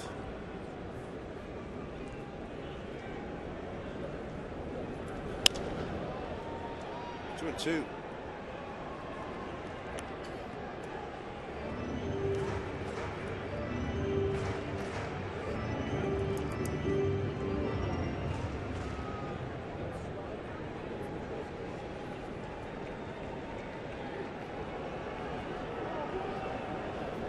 To Bradley. Kennedy not a big lead at first. Swing and Molina holds on. Bradley strikes out. Then strikeout number 4 for Draybeck. This copyrighted telecast is presented by authority of the Seattle Mariners. May not be reproduced or retransmitted in any form. The accounts and descriptions of this game may not be disseminated without the express written consent of the Seattle Mariners. Like Michael Saunders, he's a big Canuck fan. They take on the defending Stanley Cup champion Blackhawks as the Stanley Cup playoffs open up this evening. Infield hit for Jack Cust last time up, 1 for 2.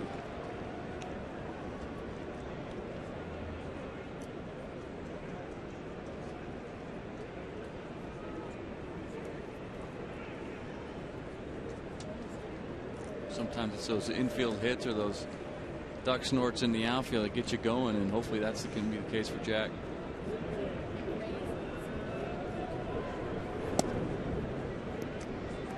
See him get on a nice long ball streak here before long. 1-1. During this homestand, he's skied a couple of balls out to left field, probably 3 or 4 of them. I mean, he's just missing them. You know, sometimes it's tough to get that extra grain of wood on the ball, and he's really close. Oh, 2 strikes.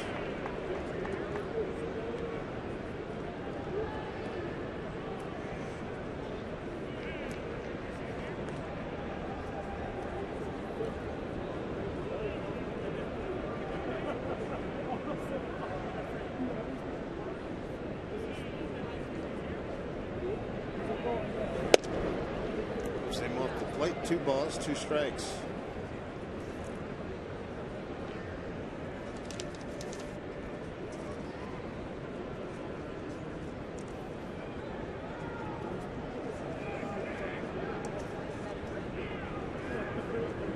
Gets a good pitch here. 2-2. Does not. Full count.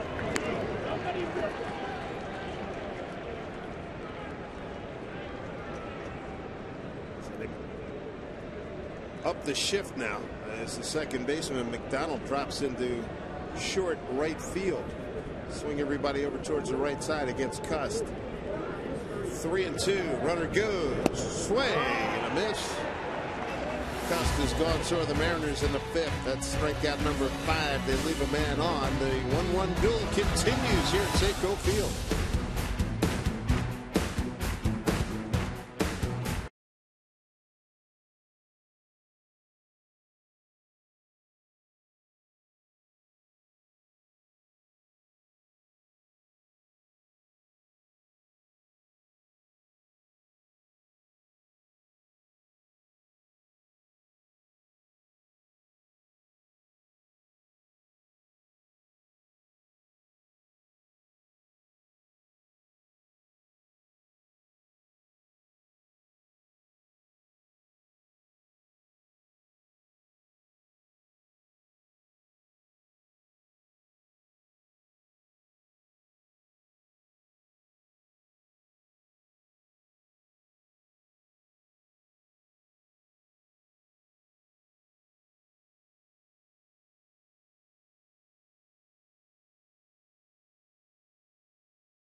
To Safeco Field, Angie Mentink in the Baseball Museum down the third base line. And if you haven't checked this place out, you have to. There's all this cool stuff, like the inside of a baseball. What does it look like?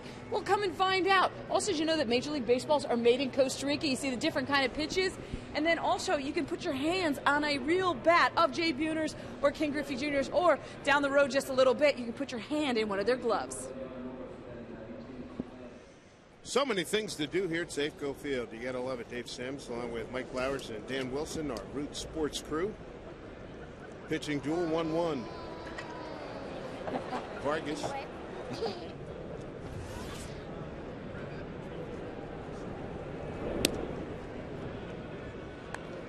Jason Vargas dueling with Kyle Drabeck, Juan Rivera, Jason Nix, JP, Aaron Sebia, 4, 5, and 6 here.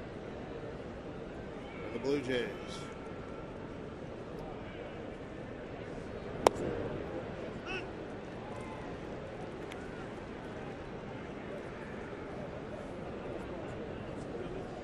Mike, were you surprised that this guy Rivera was not held on to by the Angels? I was. 25 home runs a couple of years ago. He's awfully tough against left-handed pitching. It's nice to have a guy like that on your team. He can play the outfield, play some first base. To get him in there against the tough left-handers, maybe even come off your bench late in games.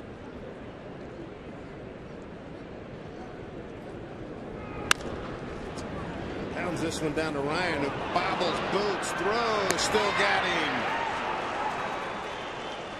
Perseverance paid off by Mr. Ryan. Not pleased with himself, but he got the out.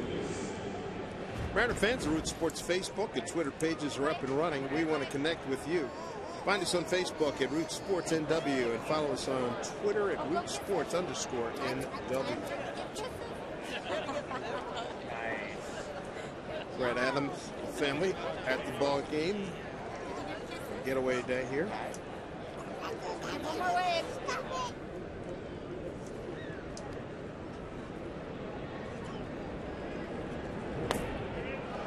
Mason Nix, strike one.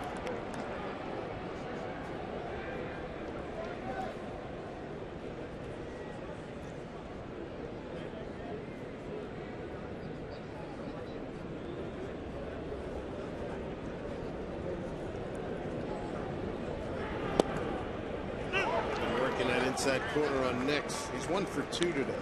Single to left. And a strikeout looking. Jason's done such a nice job of moving the ball around and changing speeds, and got Nix out in front, away in the first pitch, and then just throws that heater in on the second pitch. Last time out, as you know, Vargas, he lasted just 3 1/3, 9 hits, 7 runs, all earned. This last Friday night, a 12-3 Cleveland win here at Safeco Field. Market contrast here. He's in the 6th, giving up a run on 5 hits. Broken bat. Who's going to get there first? The bat of the ball. Ryan, back foot, speedy effort down the line by Nix, just gets him.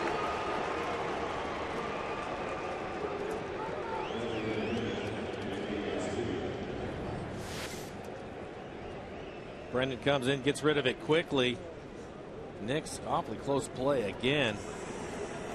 Laz Diaz, the first base umpire, has had a couple tough calls in this game.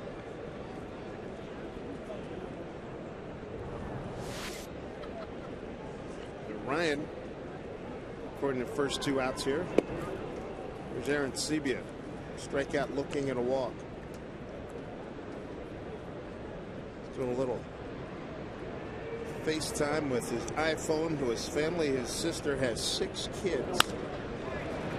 There's Ryan, chance for the trifecta. Got it. All 3 assists by Brendan Ryan, aiding and abetting the cause of the Mariners and Jason Vargas in this 1-1 game.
Today's Tracer Technology is brought to you by the Emerald Queen Casino, the entertainment capital of the Northwest. Drabek and Vargas in a 1-1 duel. Who's going to break first here in the Mariners 6th? It's Smoke, Langer, Hansen, and Rodriguez 5, 6, and 7. Smoke 0 for 2. Tap back to the pitcher and a strikeout. That was a rare breaking ball right there to start off Justin. 1-1.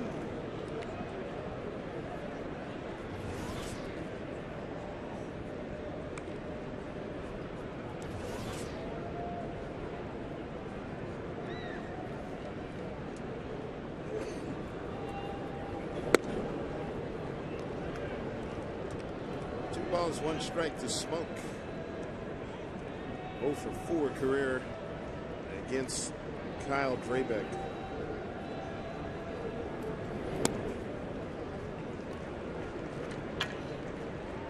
Three and one, both runs in the third inning, top half. Miguel Escobar, the shortstop for the Jays, ground rule double RBI, and then Milton Bradley answered with an RBI double of his own.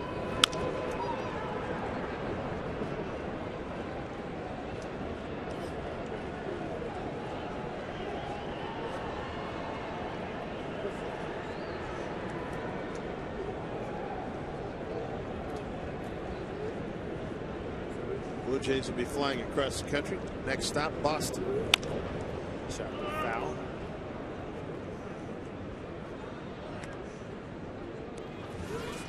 Toronto, this road trip started in Anaheim to Seattle to Boston.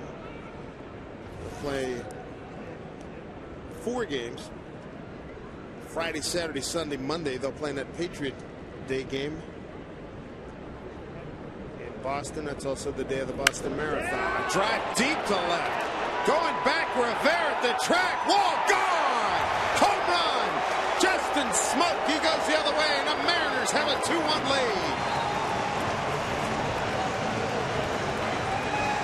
We saw him go opposite field earlier in the series, driving in a couple of runs, and he got the barrel to the ball really well here. Home run. Number 1 on the season and his 5th RBI.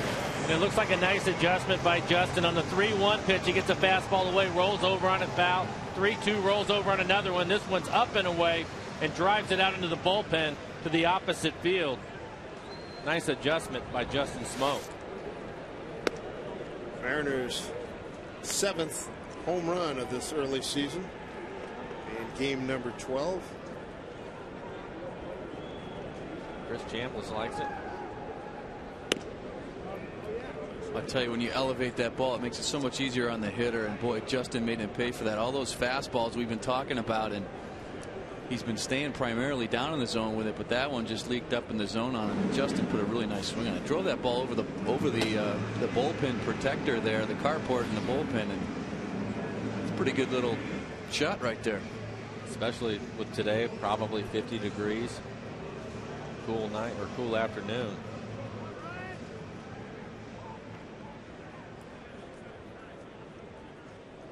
It makes a great defensive play last night. Game changer at a base hit. Today finally goes yard here in game number 12, his first home run, hopefully the first of many. Langerhans takes a strike. 2-1.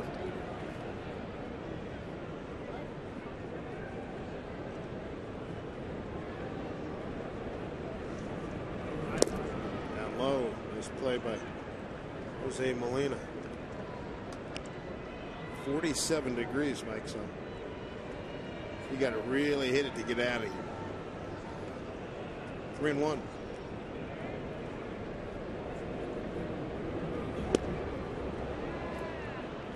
Full count now to Langerhans, who's walked and struck out.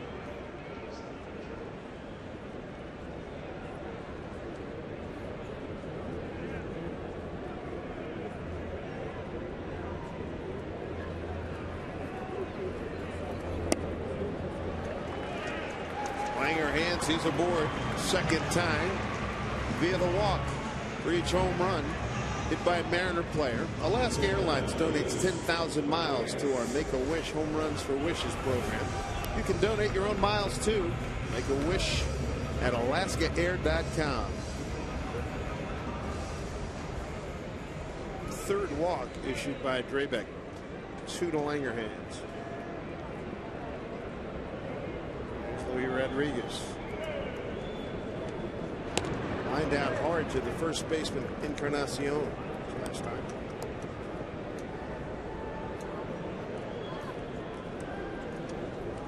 Drabek's faced a lot of lefties today, Mike, in that Mariner lineup, but really the guys, the lefties that have had success have gone the other way with him. And that seems to be the approach if you're a left-handed hitter. Bunt, a good one. Drabek throws to Encarnacion. Sacrifice executed by Luis Rodriguez. Oh, I think that you're right. You look at Adam Kennedy staying up the middle the other way. He's hit the ball hard 3 times. The RBI by Milton Bradley, hit the ball in the opposite field into the gap, and then the home run by Smoke. I think the only lefty that's pulled the ball and hit it hard has been Rodriguez when he lined out to first. Other than that, the guys that have hit the ball hard have had to go the other way with it. Brendan Ryan 0 for 1 with a walk today. Top half of this inning. Had all 3 assists. Chance to pick up a run.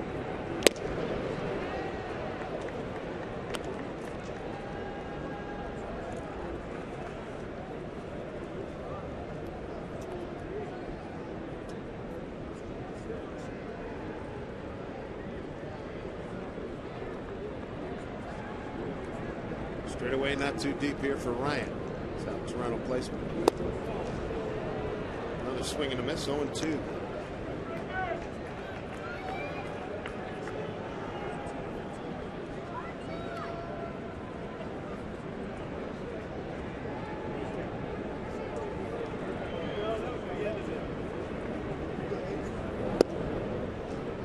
Way outside for ball 1. Ball and 2 strikes.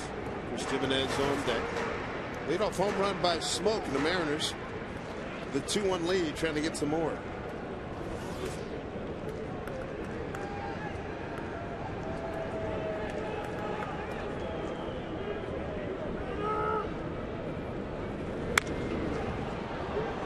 That's that play. So Frazier on the right, and you got Jojo Reyes, the left-hander.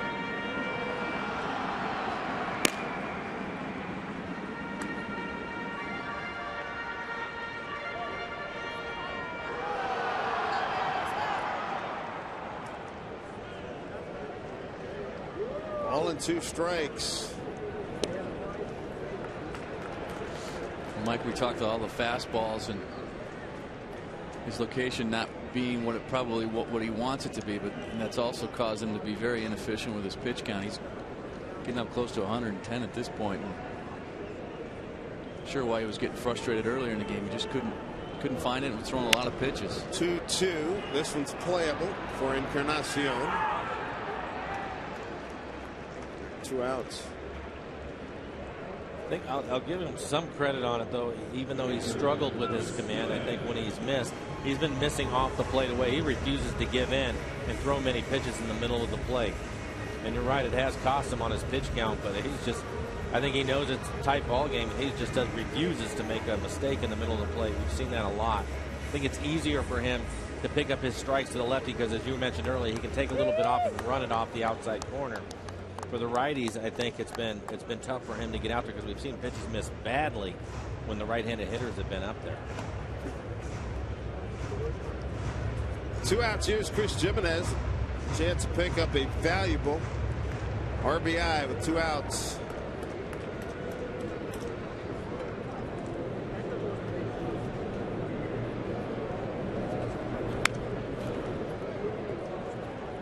Chris today is singled to center and struck out looking.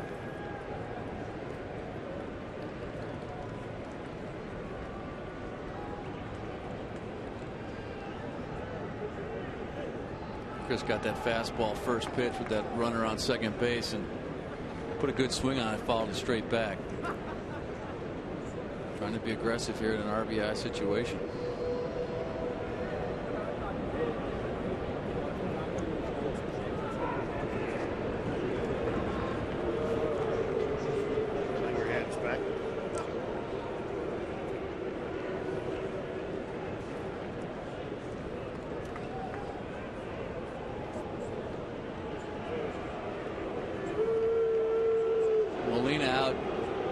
guess is that they're going over signs again. Langerhans has been out there a little bit. Maybe appears as though he's giving the signs to Jimenez, but to make sure that they're on the same page too as far as the game plan is concerned. You got Ichiro on deck, and as a catcher, Dan, with everything in front of you, you could. That's one of the things you're keeping an eye on, and see if that guy's tipping at second base, right? Yeah, as you're giving the signs, you're looking right at that runner. Foul. 2. Looking for anything that he might be doing that might be given either location or the pitch itself. And so he might be, in that case, be touching, he might a shoulder, a belt, or. Yeah, there's all kinds of little systems that you can come up with. Which foot you lead with on your lead, a tip of the cap, whatever the case may be. But you're looking for anything that you can notice, and in these tight ball games, this kind of an at bat, those things loom very large. 0-2 to Jimenez. Just outside. Jamie Wright warming up.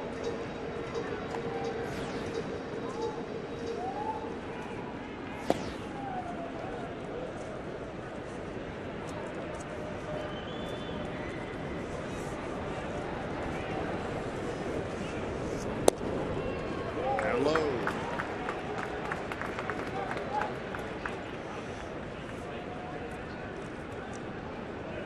Two out. RBIs are tremendously important. Let's see if Jimenez can cash in here.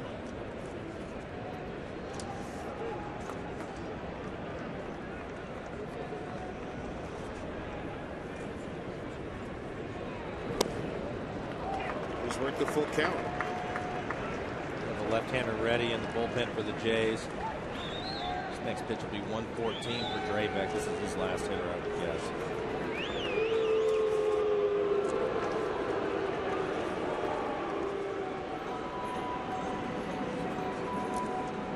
Zinchinski appears to be at the ready.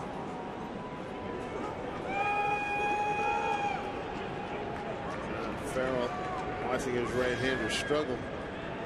First 2 games, Draybeck went 101 and 103 in his pitch count. Here's a 3-2, and he loses Jimenez going to third. A very alert Ryan Langerhans.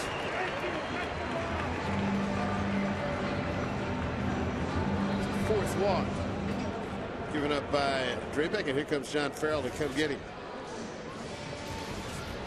So Mariners with 2 outs, a run in, runners at the corners, trying to build on this situation, a 2-1 lead.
Inning. We're at the Northwest Sports Desk, but we're going to take you elsewhere. A's taking on the Chicago White Sox. In the 10th inning, coming back all the way down 3 to take the lead from a Coco Crisp single to center field. That scores Connor Jackson, and Oakland goes on to win it in extra innings, 7-4. Dave, back upstairs to you. All right, Nancy, thank you very much. Opportunity here, a good one for the Mariners with 2 outs, runners at the corners. Let's see what Ichiro can do against veteran left-hander Mark Tuchinski. Then you ever been a part of a game like the other night when the Mariners, they were down 7-0 and they come back and win the game. But the thing that one of the many elements that trips me out here is the 3 bases loaded walks that bring in 3 runs. 3 consecutive walks with the bases juiced. Yeah, you know, Dave, you expect to see that on the sandlot. You don't expect to see that at a big league ballpark, and when that happens, it's pretty rare. But you know, again, it can be contagious, just like offense is contagious. Sometimes those things that take a mind of their own, and it makes it awfully hard for these guys to throw a strike at some time. But you shake your head at 3 walks, three runs. First pitch to Ichiro. Strike 1. I was talking to Aaron Seavey after that game. He was, dude, I tried to slow him down. I tried to speed him up. But nothing. I said, just throw the ball down the middle of the plate. Because Tuchinski's ball moves a lot. He's trying to paint course. Dude, throw it right down the middle. It'll take its natural move. And it still cost him. Yeah, you know, you do what you can. You try to find something as a catcher to sort of help to lock their radar back in, and sometimes it's just setting up right behind the middle of the plate and saying, here, you know, throw it right over. But sometimes that doesn't even work. Good numbers for Ichiro against Tuchinski.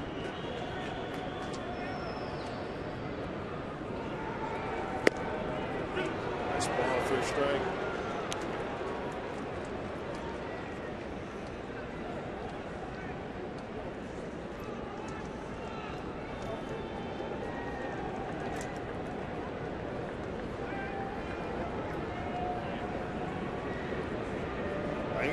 And Jimenez at 3rd and 1st respectively, 1 and 2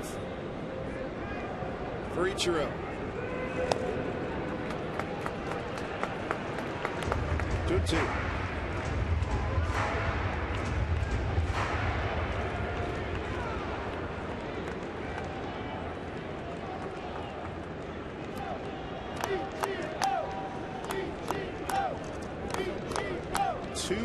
Mariner lead. 2 balls, 2 strikes, 2 on. Pitch. He's got a piece of it. Molina takes his time and throws Ichiro out. That'll do it. They do get the home run by Smoke to lead off the 6th. And the Mariners have a 2-1 lead.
At Safeco Field this afternoon. Glad to have them with us. Time now for the Home Depot.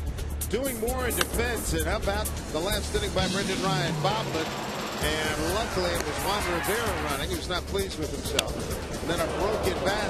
Ball went a little bit farther than the bat. Throws off balance to get Jason Nix.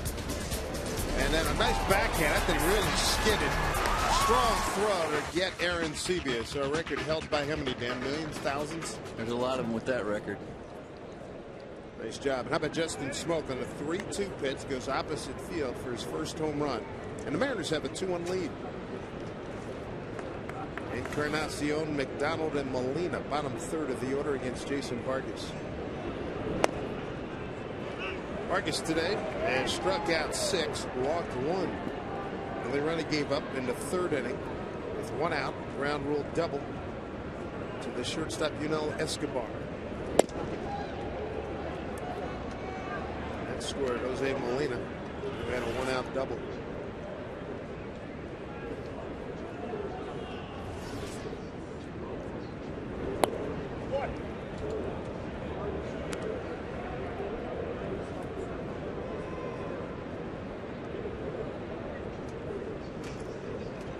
Two balls and 1 strike.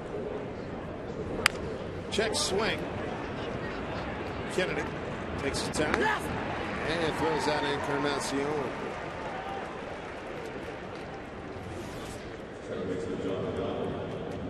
Right at the century mark here for Vargas in the 7th. Really, the only inning he had where he was stressed out a little bit was in the 3rd, where he threw 28 pitches. Books closed on Kyle Drabek, 5 2/3, 6 hits, 2 runs, both earned, 4 walks, 5 strikeouts, a wild pitch, and a home run. 114 pitches, 59 for strikes. McDonald's 0 for 2. But Dave, we got Jason at 101 pitches, but he's still just painting the corners, keeping the ball away from the middle of the plate, keeping their hitters off stride. We got that off balance little half swing, the last hitter, and just seems to be in pretty good command even at the century mark. What a contrast for Toronto after seeing Pineda 98-99 yesterday. Good change of speed right there. 1 and 2. And to your point, Danny, we also talked about him having to work ahead so he could use his changeup, pitch he just threw. And out of the 26 batters that have come up, he's thrown 20 first pitch strikes. So he's done a nice job turning things around from his last outing.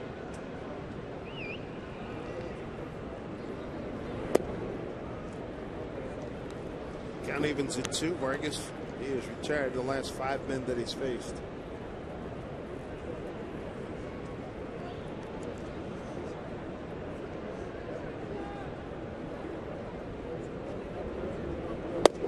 Strike 3 called. Vargas, his 7th strikeout. And that is the 5th looking. Looking at Tracy, see all those pitches away, and then bang, pops an 89-mile-an-hour fastball right on the inside corner. Knee high.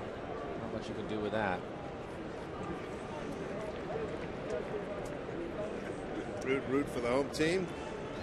Nice applause from the skipper. And attaboy. And they're going to go to the bullpen, which has been outstanding. Here comes Jamie Wright.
today. A tremendous bounce back performance as we take a look at our Banner Bank building to the future. After getting pounded by Cleveland, this is a great effort. Well, we talked about it. Did a nice job of pitching ahead, expanding the strike zone. The Jays a very aggressive club, and that's why his changeup was such a good pitch for him. And then when he needed to, he could just pop one inside to get a strikeout. 7 strikeouts on the afternoon, 5 of them looking. And a couple of big ones getting Bautista, once in the first, once in the third. Good line. 105 pitches, 7 strikeouts. Key, 1 walk. Nice outing, nice bounce back outing for Jason Vargas. Season high 7 Ks. Jamie Wright, part of the bullpen that has been fabulous here in the early going through the first 11 games. This will be game number 5 for Jamie. Jose Molina fouls one off. How about what the bullpen's done to this point? That's good work in the last 3 games. 9 2/3 innings, just 3 hits, a couple of walks, and 10 strikeouts.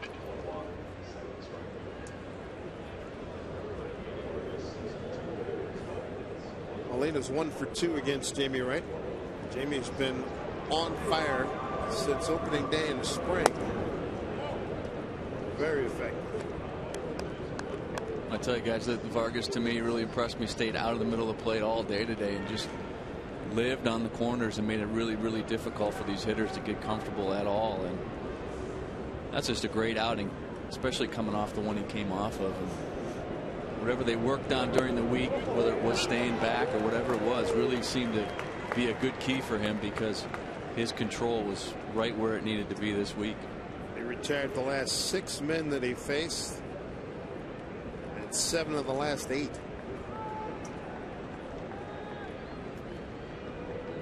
One and 2 to Molina.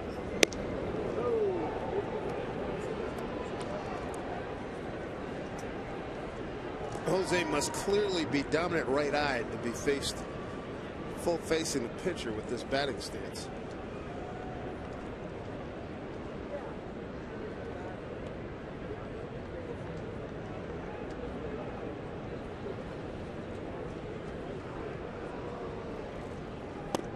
Swinging and a miss and a big strikeout by Jamie Wright. Retires Molina and the Jays here in the 7th. A 2-1 Mariners lead.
Seventh inning.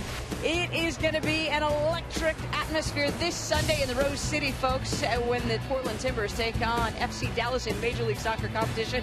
Catch all the action live beginning at 3 o'clock only on Root Sports. And Dave Sim, meantime, the Portland Timbers will play their first home match in MLS history tomorrow against Chicago. I like the passion of those fans. We saw some of the Seattle Sounders fans in San Francisco last week. Adam Kennedy's had a good day. Hit the ball hard 3 times. He's got 2 singles to center. He's had such a great approach at the plate today, up the middle and away, like Mike was talking about, and that should really help him here too, facing the lefty. Zipchinski came on to get the final out of the 6th inning. Chris Ray is warming up for the Mariners.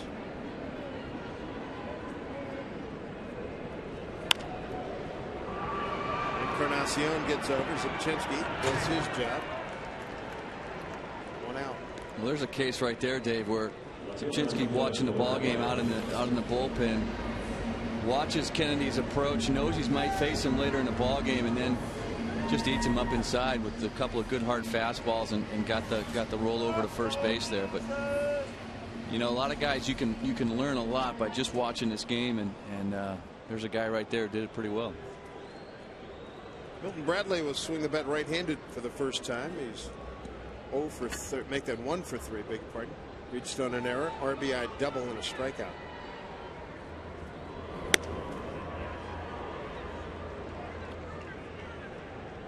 Milton swing the bat pretty well right-handed. 304, 7 for 23.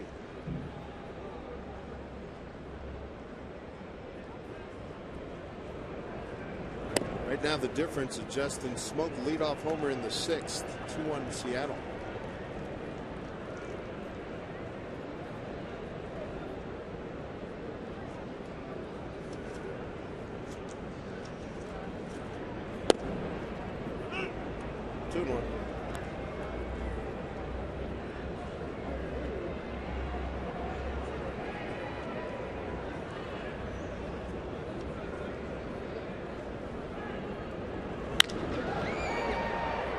Short right field for Bautista. 2 down. Hey, when you're traveling outside the Northwest this season, take the Mariners with you wherever you go. Subscribe to MLB.tv today. See every Mariners game live or on demand on your computer or your favorite device. Visit Mariners.com. Get your order in. Get more details. MLB.tv. Baseball everywhere.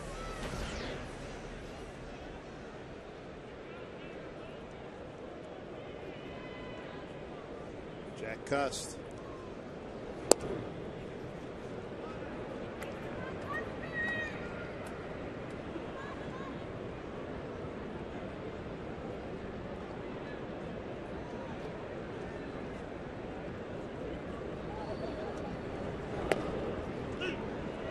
Breaking balls over for a strike, 101.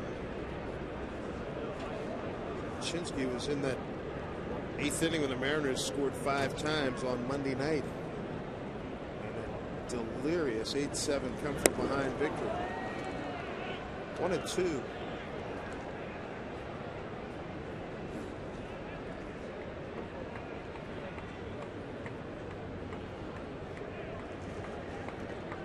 They've got the shift on for Big Jack.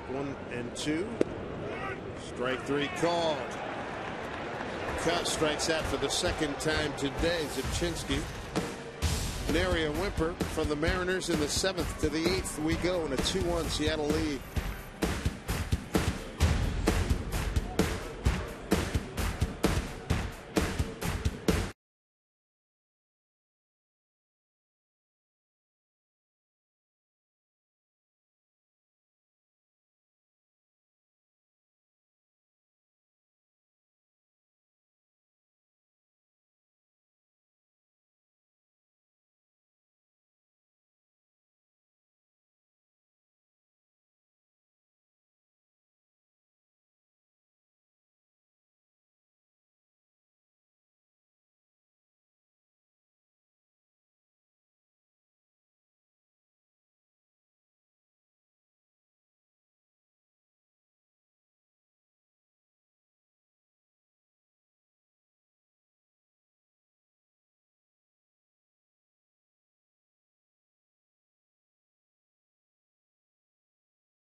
Mariners baseball on Root Sports is brought to you by Jack in the Box. Right now, get the All-American Jack combo with fries and a drink for only $4.99 plus tax. By AT&T and by Budweiser, official beer of the first inning. 3 times they're on deck. Grab some Buds. Great job out there in the concourse. 2-1 Mariner lead. Dave Sims and Wilson. Mike Flowers on hand here as we begin the 8th inning. Third pitcher this afternoon for the Mariners. It's going to be Chris Ray. Jamie Wright came in through a third of an inning. Got a strikeout for his work. And Chris Ray, this begin game number 5 for him. Last night, popped up Bautista. Ran into Chris and Smoke. Clubhouse, dude, drop the ball. Didn't you hear me say drop the ball? It all worked out for the Mariners, let me tell you. Top of the order against Ray. Escobar, Patterson, and Bautista. 1 for 3 on the ledger for Escobar. Back up the middle, slow roller, finds a hole. Nobody covering second. That's a base hit. Just enough on it. Well, guys, pitch right there looked like it jammed him a little bit, but he was just able to stay inside of it enough to get it right up the middle, and Ryan gave it a nice diving attempt, but Brendan just wasn't able to come up with it, and don't think he would have gotten him at first anyway. We're also thankful that Ryan and Kennedy did not collide. Corey Patterson's been swinging a hot bat. Bunt, though, is in order. It's 2-1 game. In at third is Rodriguez. Shows bunt. Takes ball 1.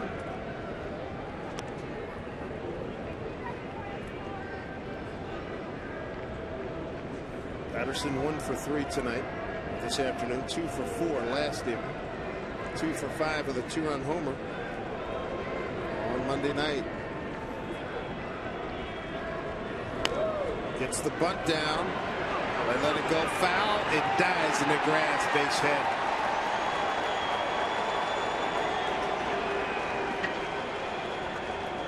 So now the tying and lead runs are on base now for Toronto. And here comes Bautista.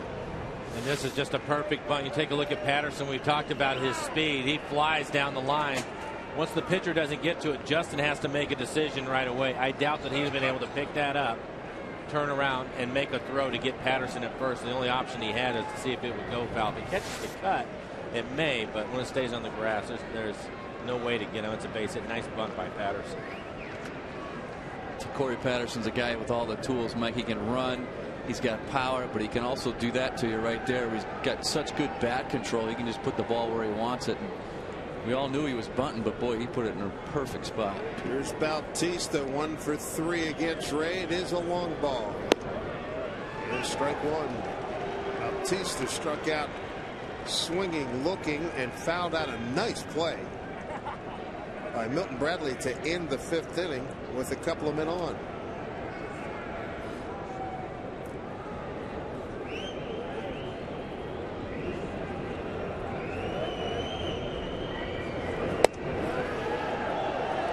Side 1-1. A little different numbers out there with Chris Ray. A little quicker than Vargas.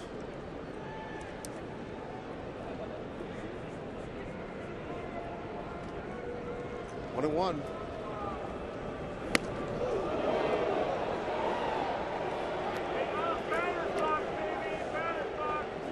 He moves Bautista off the plate here. Vargas had a lot of success with Bautista earlier in the game inside, but that's a different pitch right there altogether. That was a get off the outside part of the plate. This plate is mine. 2-1 pitch. Hit the deep left. Going back Bradley. He's going to watch it. Leave the yard. A 3-run homer by Jose Bautista. And the Jays lead it 4-2. And you can sort of feel that Bautista at some point might uncork, given the at-bats he's had against Vargas. And he went up there and swinging hard, left the yard. His 3rd home run, his 5th RBI. Take a look at it. Looks like it's a slider, and he just leaves it middle in. That pitch is middle. It's a mistake on that slider after going up and in. Setting it up for the slider, you still have to get it out there. He wasn't able to do it, and Bautista makes him pay a price for it. 2nd career home run against Ray for Bautista's. Travis Snyder pinch hits now. You can see Jimenez tried to set up outside, and his glove had to come back over the middle of the plate. It's a pop-up. Jimenez makes the play for the 1st out.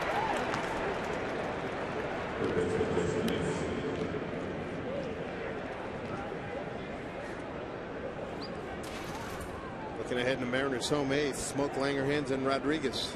4-2 now, Toronto.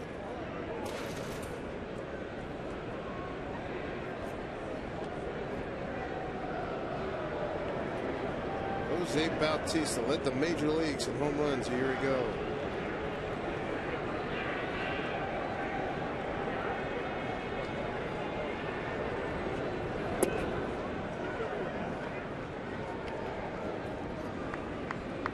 Josh Lukey warming up.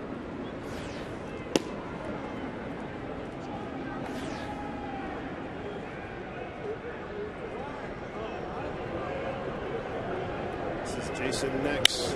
He drives on the left. Milton has to retreat again. Not going to get this off the base of the wall. So a double for Nix as they are touching up Chris Ray here in the 8th inning. 1-0 count. The 2nd hit this afternoon. Monday, April 18th, Mariners says the Tigers. Following the game, 5,000 fans receive a 9-quart bag of Safeco Field soil. They leave the ballpark. It's courtesy of Cedar Grove Composting. Safeco Field soil, it's great for gardening and was made from compostable materials. For your tickets to the April 18th game, go to mariners.com.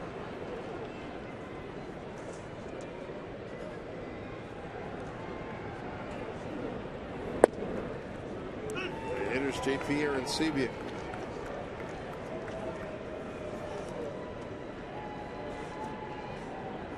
So Bautista with a big fly here this afternoon. His 1st of the series.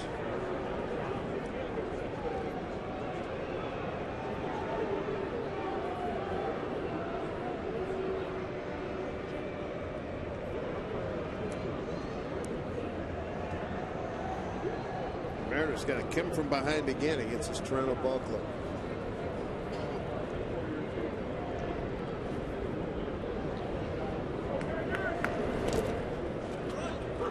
Blocked by Jimenez. 1-1.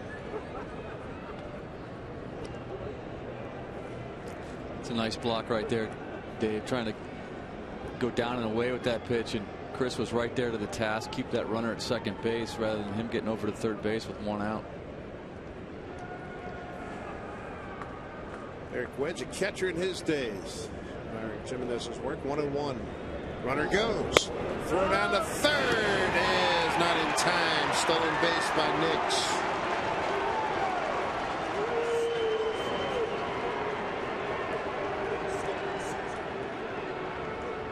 Second stolen base for Nix this season.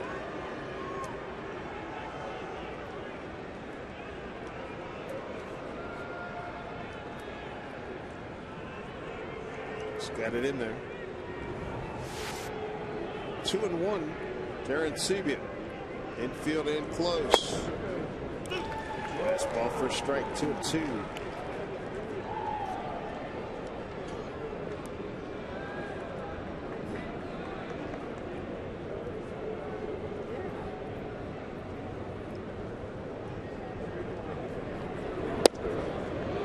Able to check it.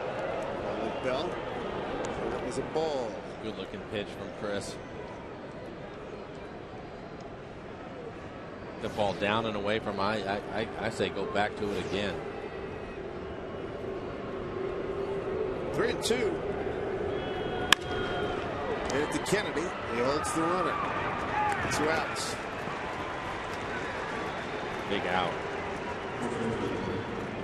When you're limited in the amount of plate appearances you have left, that's a big run out there. You want to leave him there.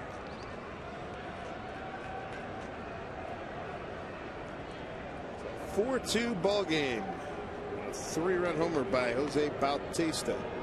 Here's Edwin Encarnacion. He's 0 for 3.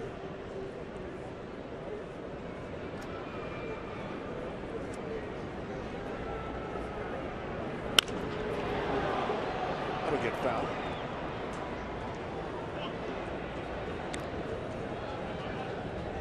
Encarnacion 0 for 2 against Chris Ray.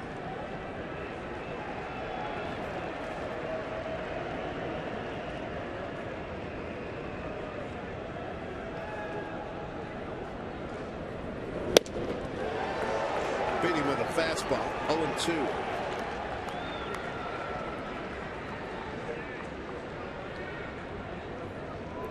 Nice hard fastball at the letters there, Mike. He just couldn't get on top of it, couldn't catch up to it, and sets up a nice 2-strike pitch and go down and away with that slider.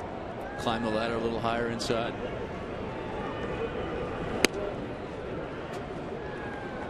Well, it looked like we took a hack at that first pitch. It was up and in. Why not go a little bit higher? See if you can keep him in the chase. You can take a look at the pitches. Last pitch a little bit too far outside. The 1-2. Hit hard by Rodriguez. Base hit down in the corner. Run scores. It's 5-2 Toronto. As Encarnacion drives in a run. His first hit of the day. And his 4th RBI. And they have hit Chris Ray hard. And here comes Eric Wedge. I mean, they have hit him really hard.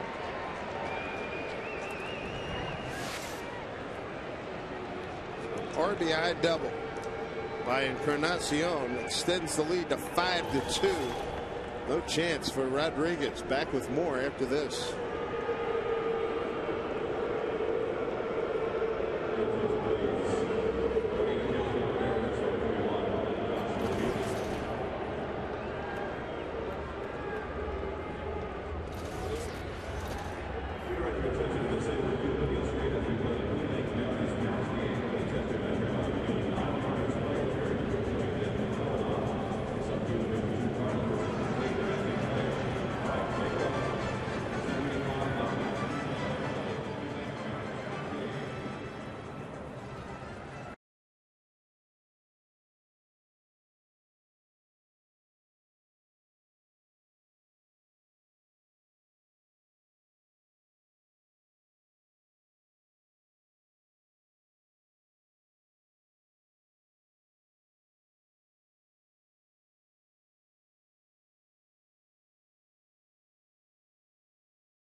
Freezing out here for you, Dan. Josh Lukey got his first big league win a couple of nights ago. See the numbers for Josh. Just 3 2/3 innings pitched for him. 5 strikeouts. Bonus average is 231.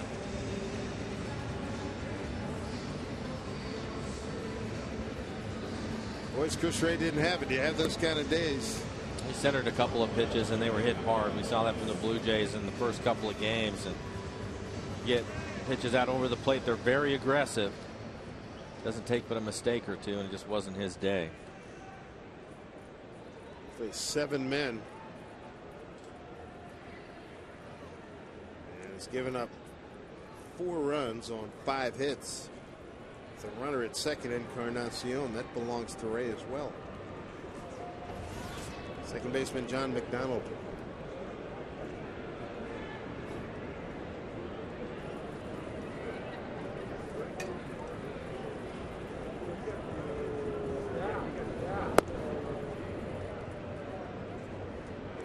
Wilkie's got to shut the door. 5-2. Mariners have the home 8th and 9th. Try to get back in this.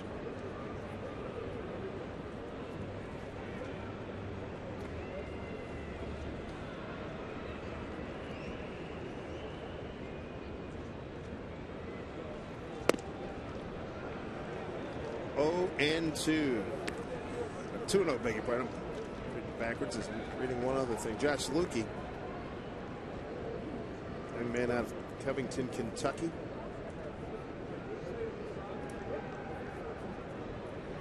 Teamed in the Cliff Lee trade with Justin Smoke.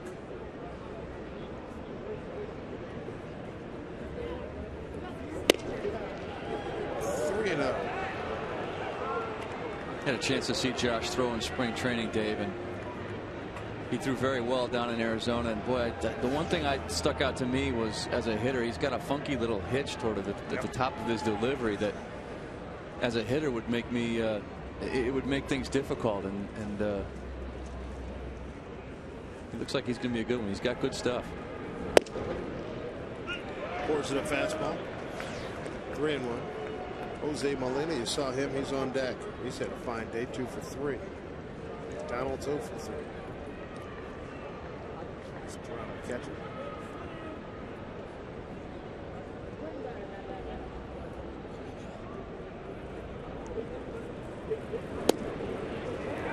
Walked it. Runners at first and second. 2 outs. 9th man to the plate.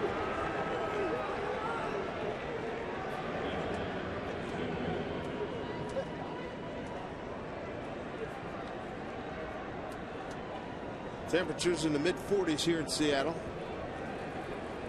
Roof's been extended all ball game. 48 degrees at first pitch back at 12:40. And it is raining, pouring in fact.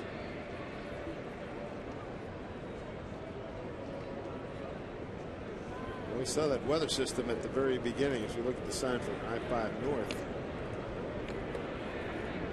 Sitting on top of Seattle, and appears to have brought some friends too. 9th man here in the 8th inning.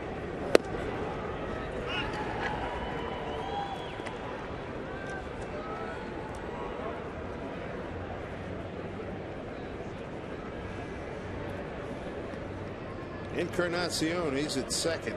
McDonald at first. Lukey, the 4th Mariner pitcher today.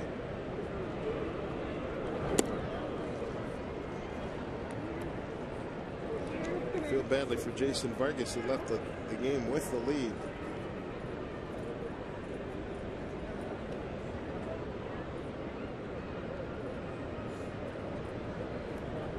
Mike, looks like Molina's been taking some hitting lessons from Buhner with this open stance to closed. It looks a lot like him, doesn't it? Yeah. Even with that little bat waggle that he has going on. In a Safeco field and found some tape. Yeah, he's sporting a nice little hat there. Enjoying his Mariner baseball.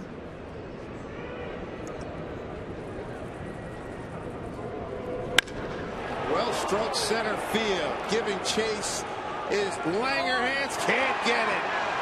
2 more runs are going to score. Encarnacion and McDonald. As Jose Molina with a 2-run double. A 3-hit day. It's now 7-2 Toronto.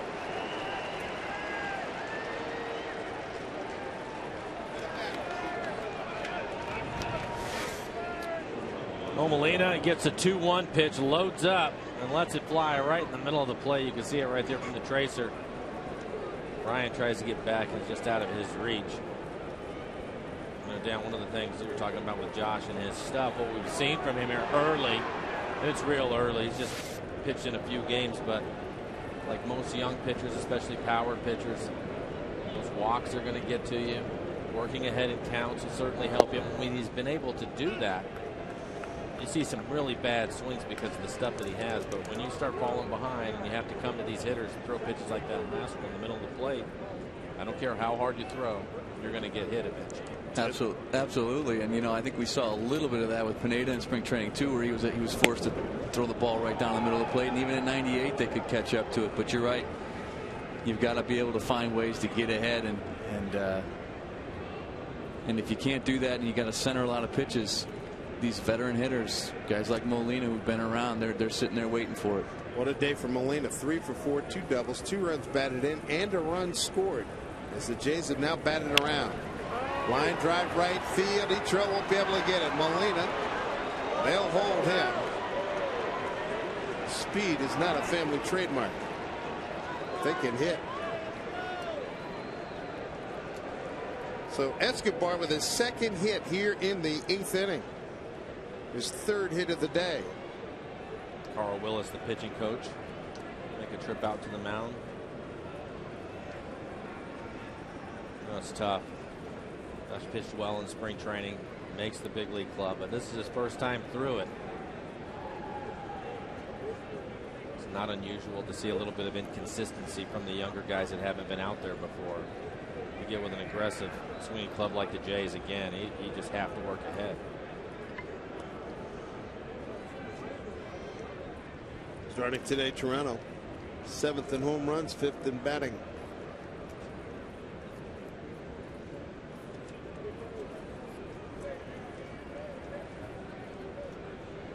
11th hitter to the plate here in the 8th inning. Corey Patterson laid down a bunt that died on the grass for a base hit. Scored in front of Bautista in that 3-run homer.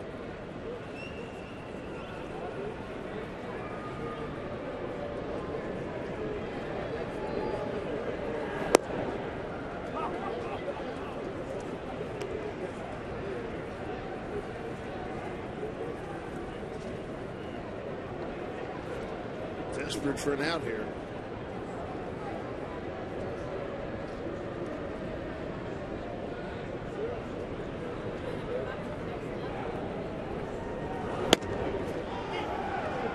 One.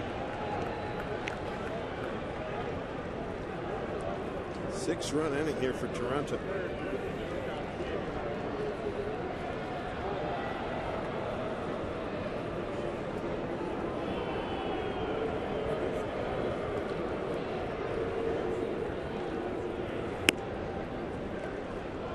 Two and one.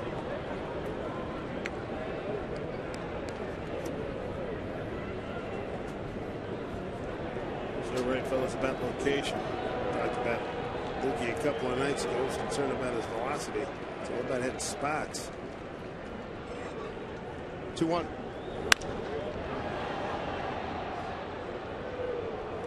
I think what he'll find is with the stuff that he has, it's easier to center a pitch early in the count as opposed to when you get to 2-0, 3-1. You center that same pitch and guys are going to be much more aggressive with it. It's a tough game and it's a tough league, and you know, it's just one of those things you have. Sometimes you have to take some lumps and learn your lesson. Nice pitch right there.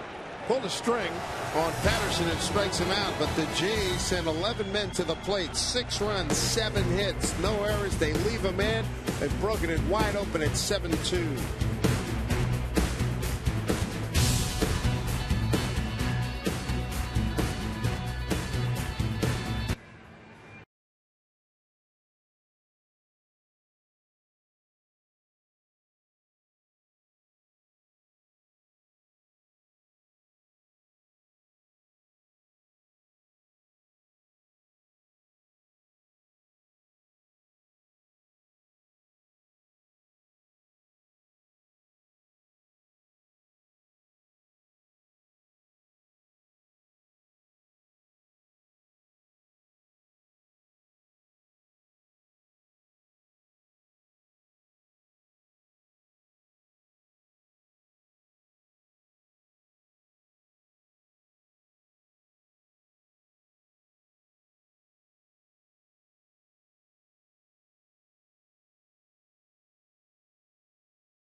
Smoke saw him get on the board with his first home run. He went opposite field. That led off the 6th inning. That gave the Mariners a 2-1 lead. They would eventually leave 2 men on in that 6th inning. Then he moved to the 8th inning, and it was all Toronto as they sent 11 men to the plate, 6 runs on 7 hits. Now lead 7-2. Smoke, Langerhans, and Rodriguez. They're in the 8th.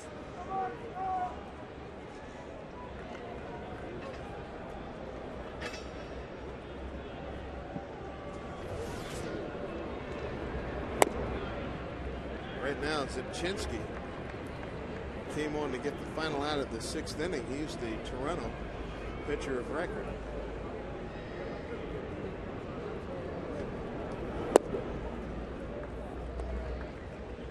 You're right, Mike. Cruel game. You get Vargas 6 2/3, a 5-hit, 1-run ball.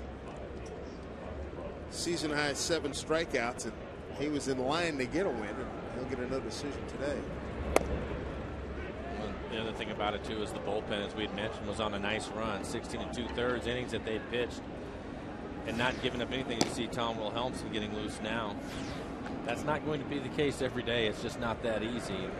These guys are going to play a lot of tight games. Not much room for error. 3-1. Mariners 2 runs on 6 hits. Big John Roush. We're talking 6'10", about 265. Smoke walks in a 3-1 pitch.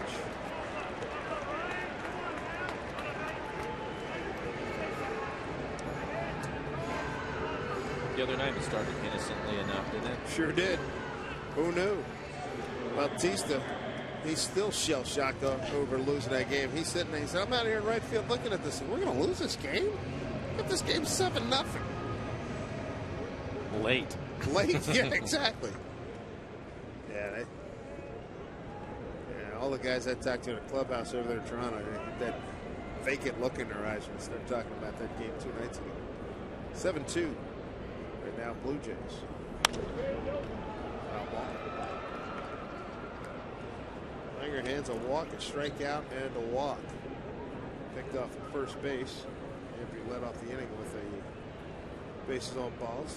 Picked off by Kyle Drabeck, the starter. He's off the hook. He went 5 2/3. 6 hits, 2 runs, both earned, 4 walks, and 5 strikeouts.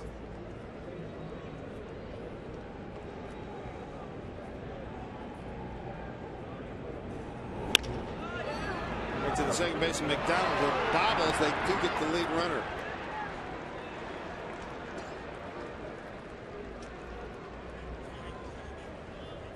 One out.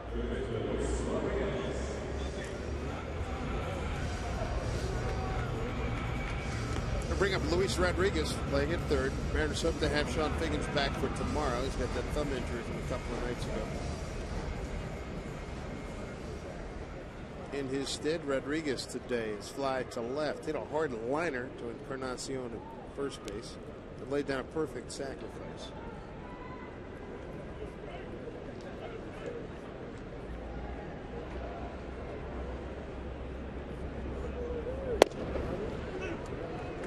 One from Zipchinski.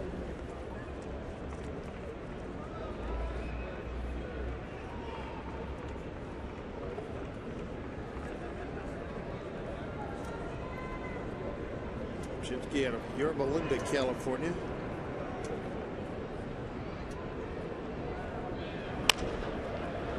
Chopper down to first baseman Encarnacion. He'll take it. Second out, moving up is Langerhans. So Zipchinski right now, he's the pitcher of record. The young man from Yorba Linda, California, birthplace of Richard Nixon, will give way to John Roush with 2 outs here in the 8th inning. A 7-2 Blue Jay lead.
alerts and get updates on when to watch your favorite teams. Stay informed on the biggest events in Northwest sports and receive exclusive offers and giveaways.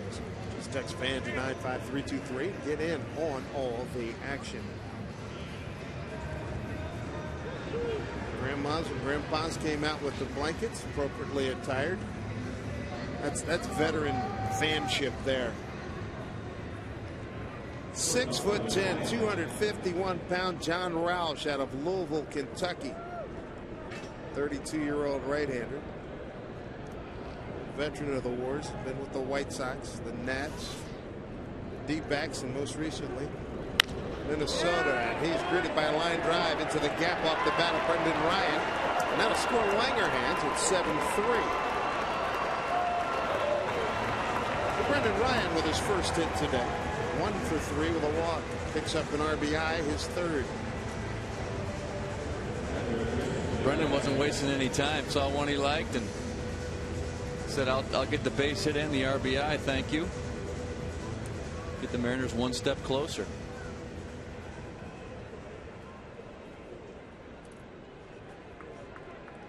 Here's Chris Jimenez.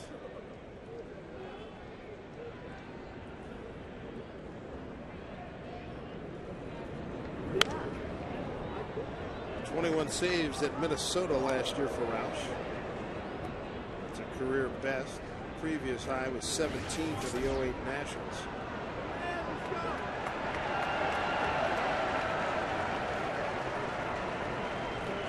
Period.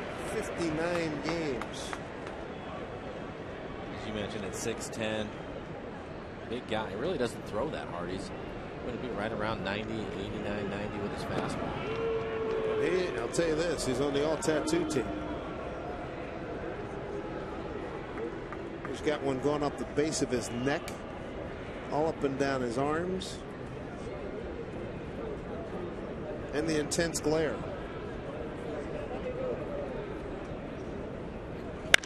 Hit hard, but right to Nix. Throws to McDonald for the force. That'll do it. Mariners do pick up a run, an RBI by Brendan Ryan at 7-3 Toronto.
(7-3) Toronto as we begin the top of the 9th inning. 11 men came to the plate for the Jays in the 8th, and here's Tom Wilhelmsen taking over the mound for the Mariners. He is the 5th pitcher this afternoon. Vargas, Wright, Ray, Lukey, and now Tom. And what we've seen from Tom so far is an above-average fastball. It'll be 95, 96 miles an hour, and I think one of the best curveballs I've seen this year. It's just a matter of commanding it. Yes, that's a great breaking pitch that he throws. Well, again, it's all about location and being able to throw it for strikes, and if he can do that, that's when he's going to have his success. You got to have something to keep the hitters off of your fastball, and that's what we saw with Pineda last night. He was able to keep them off his fastball with some breaking balls, and then that 98 or 95 in Wilhelmsen's case looks a lot harder. Well, everything you guys just said, he's got to put it into practice against Jose Bautista. Bautista last time up, 2-1 pitch against Chris Ray, 3-run homer. His third, and it ran his RBI total of 5.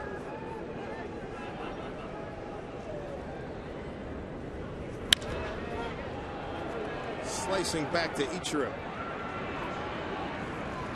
Now,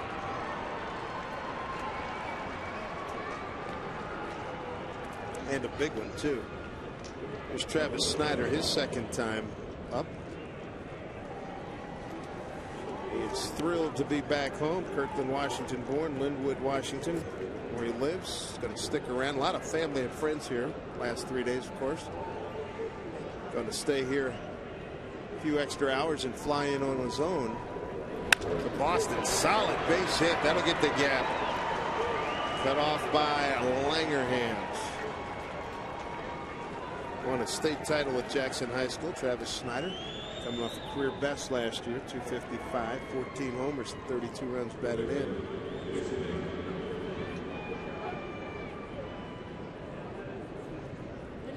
A couple of years ago with Jackson. There's Jason Nix, doubled to the base of the left center field wall his last time up. Was 2-4 with a run scored.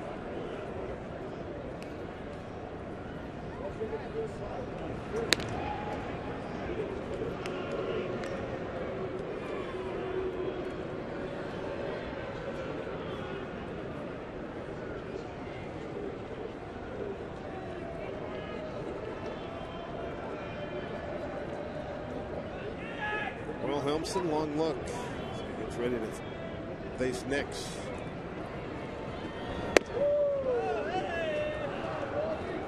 Mike, you talked about location, and so far it looks like Wilhelmsen's been up in the zone a little bit. That pitch to Snyder was the same type of pitch that Smoke hit out in the left field bullpen. You're going to be up in the zone.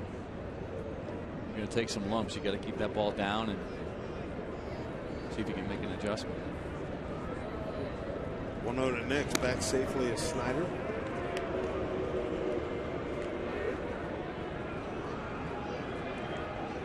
See these younger guys, how much of it do you think is confidence and how much is mechanics with them? Because they're just so inconsistent. One time they're lights out and the next time they can't find it. You know, it's just being young, I think, and being inexperienced. You just don't know.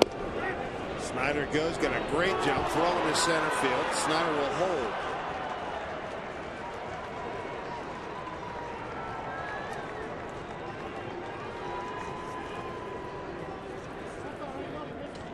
Third stolen base for Snyder. Nix has a stolen base to his credit today.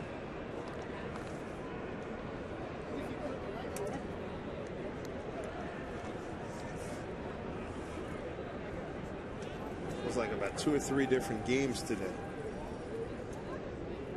Drabek was laboring. He had an early lead. Then Vargas had a 2-1 lead. Then the Jays sent 11 men to the plate in the 8th. Scored 6 times.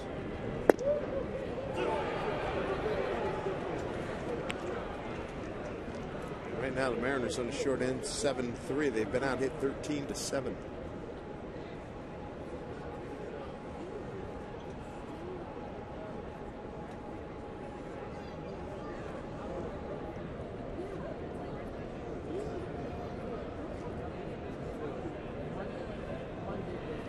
Swing and a miss. Blew him away. Fastball. 2 outs.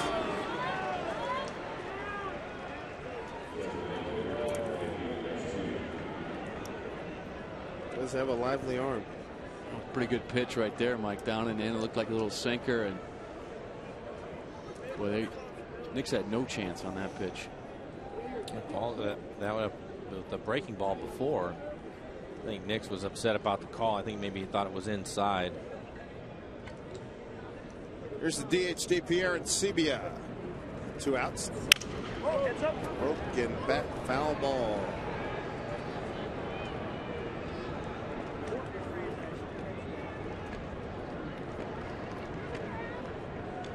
good movement on that sinker. You go to swing. By the time it reaches your bat, it's a lot further inside than it was when you started your swing. And take a lot of bats with you.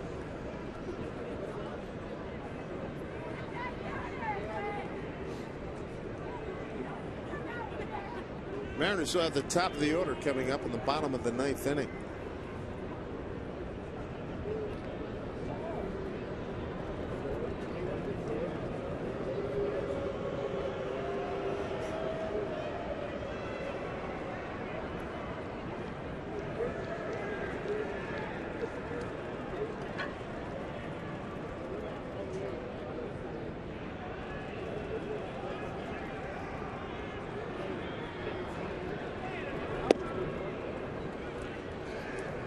On a strike.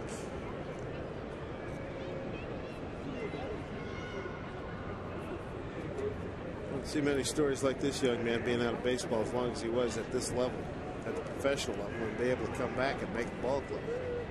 Good story for him.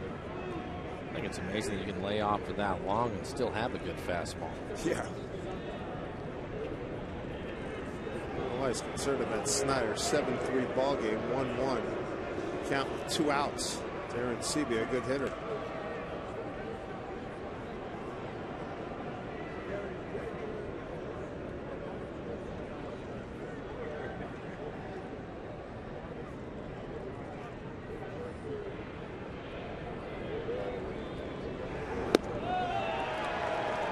One and two.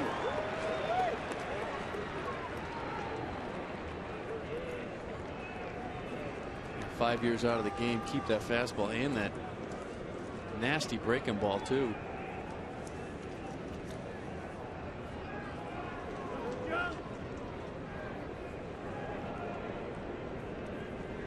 One-two to Aaron Sebia. Breaking ball, he fouls it away. Don't forget the Mariners be on the air at 5:10 Pacific time tomorrow. Doug Fister against Kansas City's Bruce Chen. Friday same time, Eric Bedard against Sean O'Sullivan. Saturday, Felix Hernandez against Luke Hochevar, and then Michael Pineda Sunday against Jeff Francis.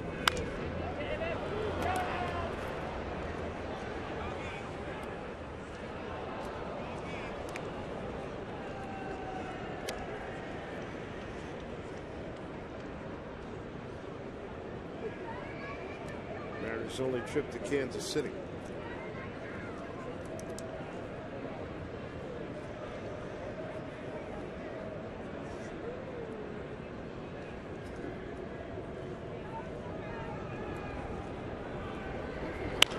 One-two, finds a hole. Snyder can run. Bradley charges, he'll have no play. And Aaron Sebia drives in the 8th run.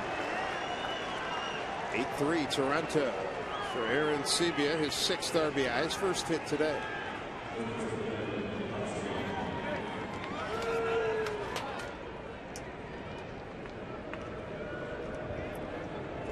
Looks like Tom was able to get in on him a little bit. Didn't blister it through the hole, but he found a hole on the left side.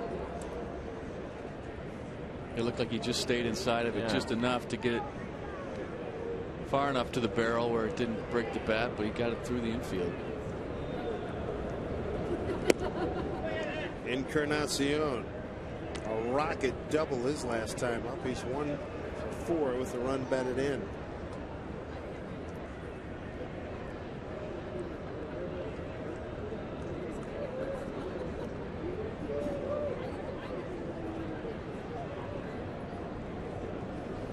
Look out, look out.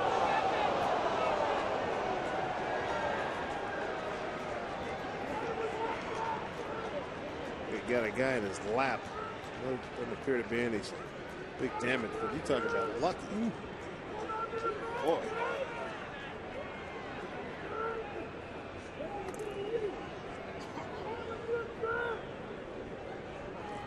One and one to Encarnacion. And it's a Jays fan. How about that? 1-1.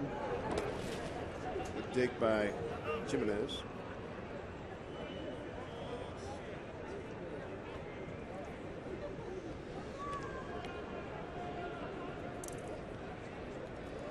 It's a Gamers, so they're going to make a switch. This guy's a Jays fan. He said, I come to a ball game, get a bat. You kidding me? Keeping this. 2-1. Way upstairs.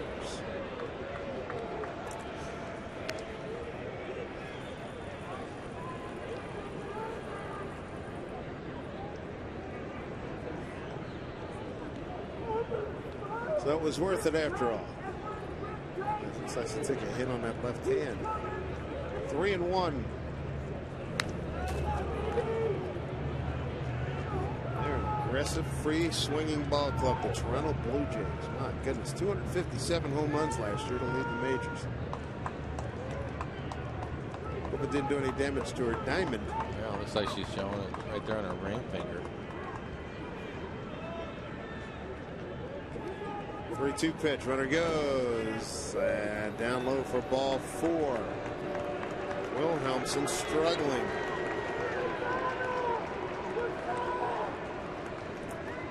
And here comes Carl Willis. Pretty good start. He got Bautista to fly out. Gave up a base hit to Snyder. Struck out Nix. RBI for Aaron Sebia. Now a walk to Encarnacion. When you think about this team, Dave, you know, you mentioned that they're a team that likes to swing the bat. You get them in their home ballpark up in Toronto, they're going to do some damage up there. A hitter-friendly ballpark, and day games when that roof is open and heats up, boy, that ball is going to fly out of there. Mariners open up the second half of the season in Toronto. First road trip the second half of the season. Tuesday, Wednesday, Thursday visit, which starts the longest road trip of the season. 3 in Toronto, 3 in Boston, and 3 in New York. And I believe that's a trip where we're going to take the we're going to Amtrak from Boston to New York. Baseball coming full circle back to the trains, right? Ride the train.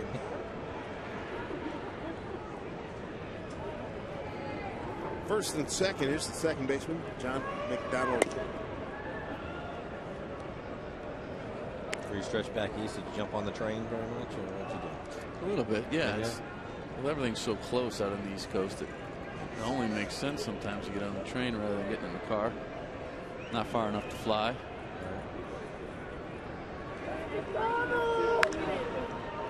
High fly ball left field. Going foul. Running out of room. Oh, Ryan, good effort.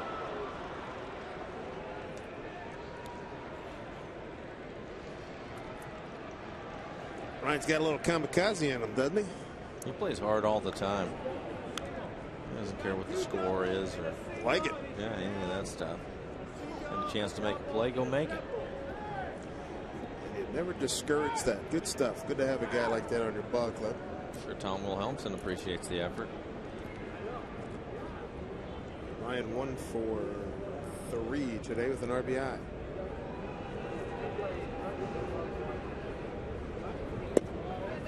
Nice pitch. Ball 2 strikes.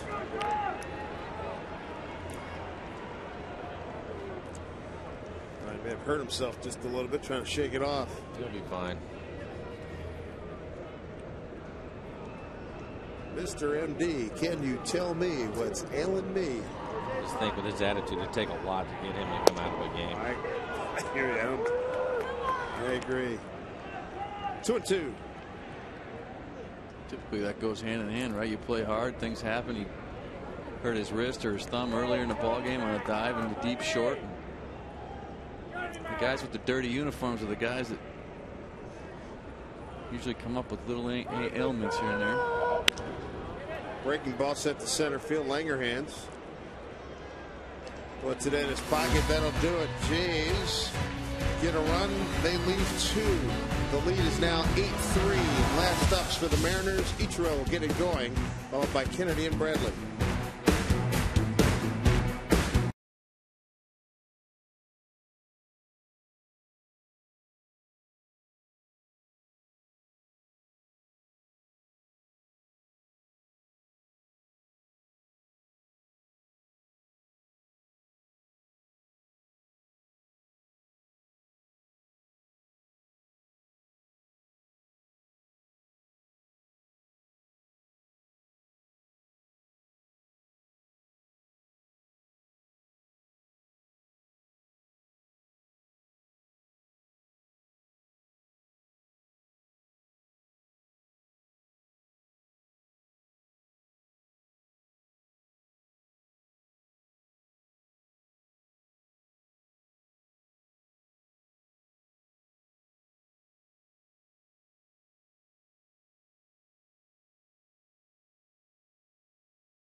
deficit here in the bottom of the ninth.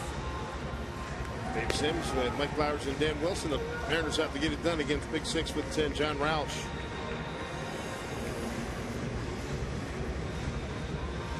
A lot of Jays fans, Canadian fans coming down across the border.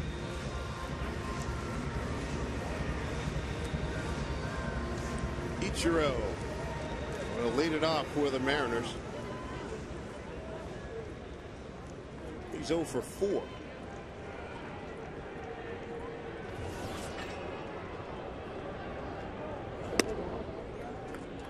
Ball 1 to Ichiro.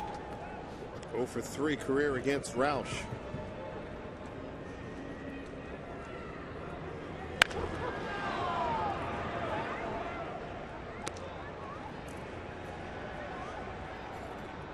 M's going to Kansas City. Kansas City playing good baseball. They beat Minnesota 10-5 today. Off to a nice start.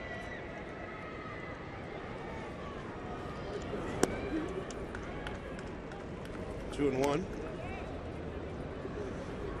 The text address up on the screen. We encourage you to send in your thoughts about this Toronto series. 2-1 from Roush. Up in the left field, Snyder for the first out.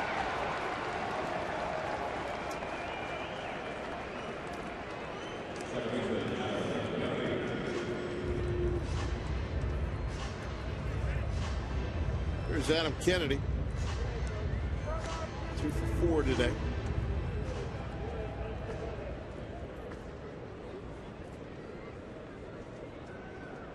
Hit the ball hard 3 times against Kyle Drabek.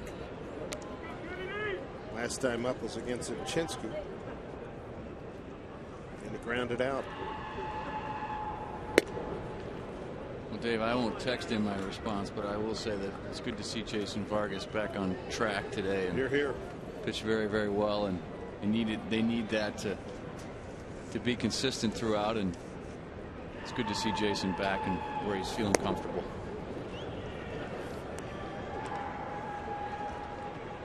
Well, Dan, we appreciate you coming by. When do we look for you again? Next homestand. Okay. Very good. Good to have you with us as always.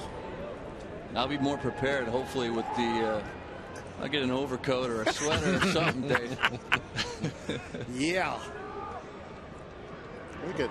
Maybe the temperatures will be up by the time we can see you again, Dan. Let's hope. 1 out walk to Kennedy.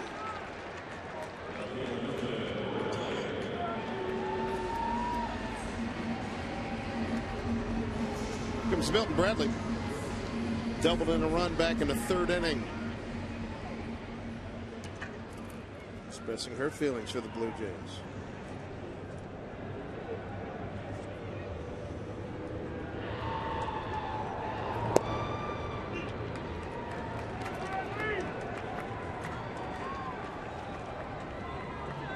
Bradley 2 for 3 with a home run against John Roush.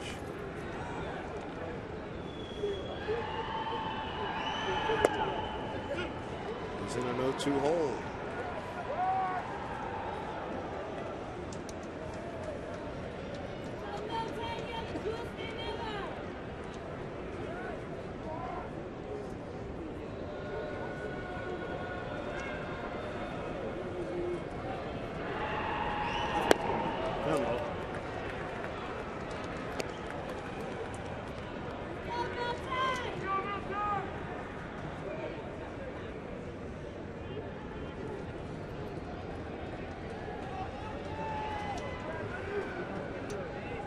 Roush makes his home now in Tucson, Arizona. Born in Louisville, Kentucky. Pitch to Milton's fouled away.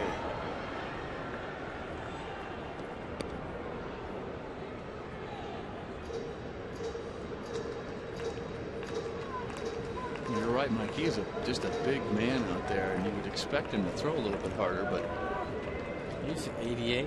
Yeah. Changing speeds. High. Did you know that John Roush earned first-team All-State academic honors all 4 years in high school? Not bad. Yeah. 6'10". As he blows away Milton Bradley 2 down. Don't see very many jocks go all-state academic all 4 years. That's impressive. And now Jack Cuss has struck out his last 2 times up. Looking in the 7th, swinging in the 5th. He's 1 for 4. Put the shift on him.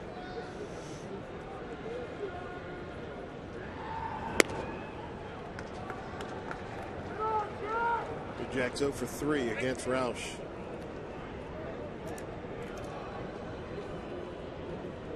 Mike, you academic All-America was it Bethel High? Is that where you went? That is exactly where I went. And no.